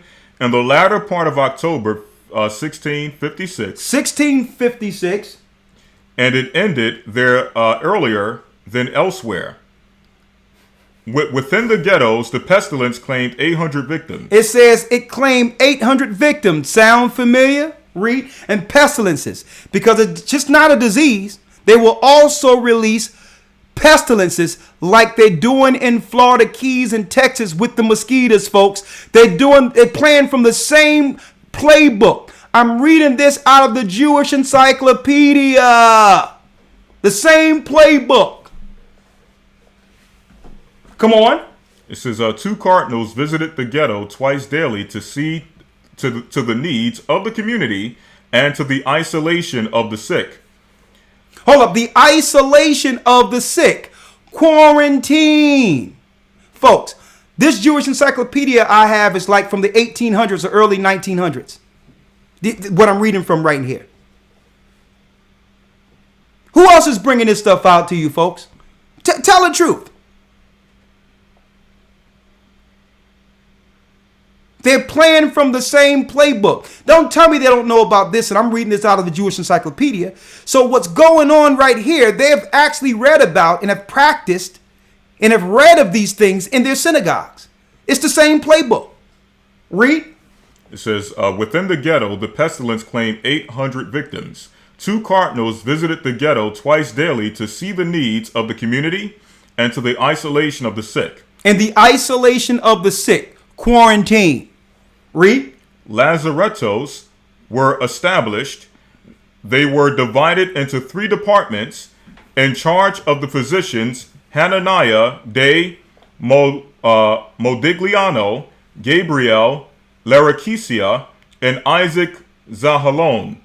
The last name, or the last named, as well as other rabbis, preached every Sabbath from an open window because the prayer houses were closed. Because the prayer houses were closed.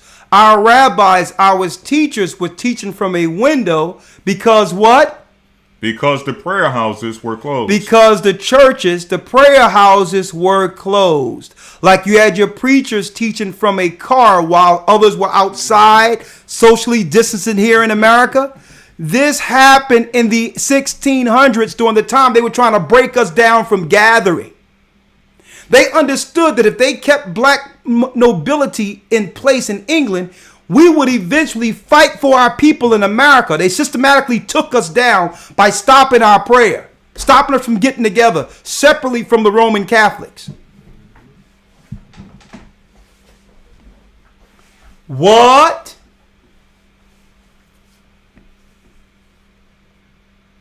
What? That's why the Bible says Christ will return after that man of sin be revealed. We've broke down Israelites physically and genetically from the time of the beginning all the way up until the time we're here right now. Start from our fall in Rome, where they whitewashed the images, showing you the original. In the original Bible, it pointed out black people from Judah being black. We use the Bible dictionary resources all the way to the time in which they would begin political tricks, like letting pestilences loose on us, diseases, so that they can quarantine us to stop us from gathering. Because when 2 or more gathered, our God is in the midst. We're listening to our God from on high, and no longer are we under the foot in the lies of the synagogue of Satan. So because of this, they're coming out of this same playbook to isolate us, to actually say the ghettos are where the diseases are, so that the other people can say, well, okay, let us free then, and just put the clamps on Judah, put the clamps on Israel. Let us continue our life. And be like, yeah, we'll let you continue your life if you're willing to align yourself against black people. And that's where the Gentiles come in at. You Gentiles, if you align yourself with the beast against us, our God will totally decimate you. The curses are coming off of us and on to your children. We telling you straight out, if you listen to what they say and go against black people, our God will curse you like Pharaoh. The land of Egypt will be plagued. We're not going back under servitude. Christ is freeing us. And you Gentiles, you should get baptized, find the light, and begin to bless the blessed people. I'm going to tell you right now, I'm putting it out there right now. We don't have anything physically to fight against what's going on. The only protection we have is from heaven. And if you begin to war against these people in the ghetto, you're going to find you're warring against the children of light, the children of God. And our God, because we can't, will take up our battle. He will fight against you. And if you try to come against us in this time in which we're not looking to go against other people. We're just trying to come together under our God now and in preparation for the kingdom to come. This is what they're trying to stop now that they no longer have influence over us. And if you get in the way and try to follow them as Gentiles and say, well, listen, you're not going to cramp my style, and begin to go against us because Amalek is telling you to, you're going down with him. You Gentiles, I'm going to tell you right now, read Paul's writings again and fall on code. If you boast against the natural branches and come against us, our God will fight you and your children from the throne. It won't just be you. Our God is coming after not just you, your children. Okay? Ask Pharaoh. Ask Pharaoh. It was through Pharaoh's own word, looking to kill the firstborn of Israel, that Moses had to tell him, listen, the curse came from you. When you began to talk about what you're going to do to these people who aren't doing anything against you, who are just trying to survive, the Most High will send a plague. And what have come out of your mouth will now curse your child. No, Pharaoh, he's not going to do anything to you. You will see what happens to your children. You Gentiles, I know you thought we were just Negroes, black, slaves. I know you thought we were just second-class citizens. But in the back of your mind, I think you always knew that something was special about us. And I'm telling you what it is. We're genetically, physically, and spiritually the children of God. And our God wants us back. He wants us back. So I'm not teaching this to say something against white people or Chinese people against other people. All that we're saying is leave us alone so that we can serve our God. Leave us alone. And don't align yourself against us. You're going to find that you're fighting against the throne of God. We're suffering. Our people are suffering. We're sick. We're hurting. We're destitute. We've always had nothing. And now Christ is shining his light on us. And he's saying, listen, come back. You have to give us that opportunity without playing interference and being used by the synagogue of Satan to actually continue that war against us. Amalek's war. If you see one of our people, find how to help our people without grandizing yourselves. Without politically grandizing or financing yourselves off of our poverty like Democrats.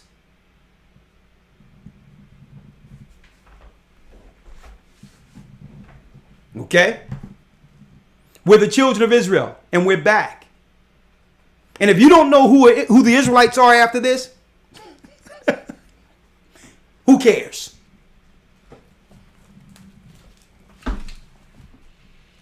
Okay.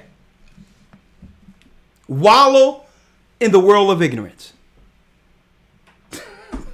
But Christ says, you shall know the truth, and the truth shall make you free. We'll be here, same station, same channel, this coming Wednesday, and next Sabbath we'll be back on our original channel. Okay? What we'll do, we'll delete the other stuff that came before this to make sure there's no issues. And make sure you not only subscribe to this channel, go to A Gathering 144 if you haven't subscribed already, and subscribe to the channel, because if you think this is something, we're coming with more. Man, let me tell you, we even got the history of when Ishmael conspired with Esau. And it's the same family Muhammad came out of. All of that is going to be coming out in the academy, but a lot of it we're going to be dropping here what we can without slighting those who've actually made an attempt to actually, come through and learn in good earnest. In good faith. Okay? We're the children of Israel and we're back. And we're not doing this to show any vitriol or hatred towards, guess what? We don't hate white people. We don't hate Chinese people. We don't hate Koreans. We love people. Okay? We don't have no problem with any race of people. But guess what? But if you are a race outside of Israel, you better choose right. Because what you're looking at are those who are next in line for power. You better choose right. When they try to align you against our people in the ghetto to make you believe that we're the plague, stand for God's people. Support Israel.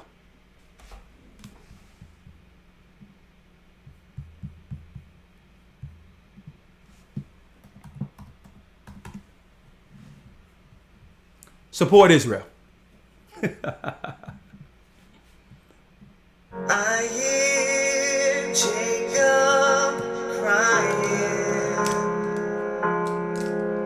Why here I can hear him crying. When you gonna rise?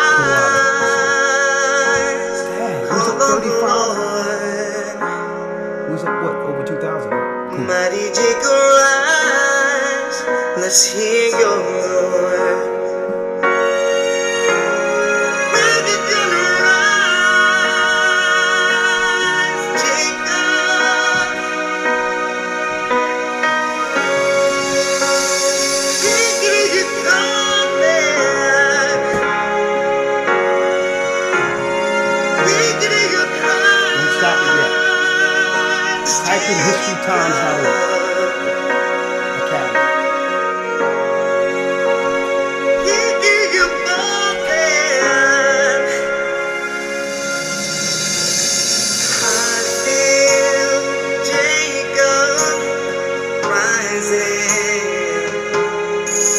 Can you see? I can see him rising. Jacob, dry your eyes and call on the Lord. Mighty Jacob rise to be restored. Troubles are brewing, Jacob. You need to stop what you're doing. Oh, Jacob. You know the promise is waiting. Oh, Jacob. You need to call on the Lord. So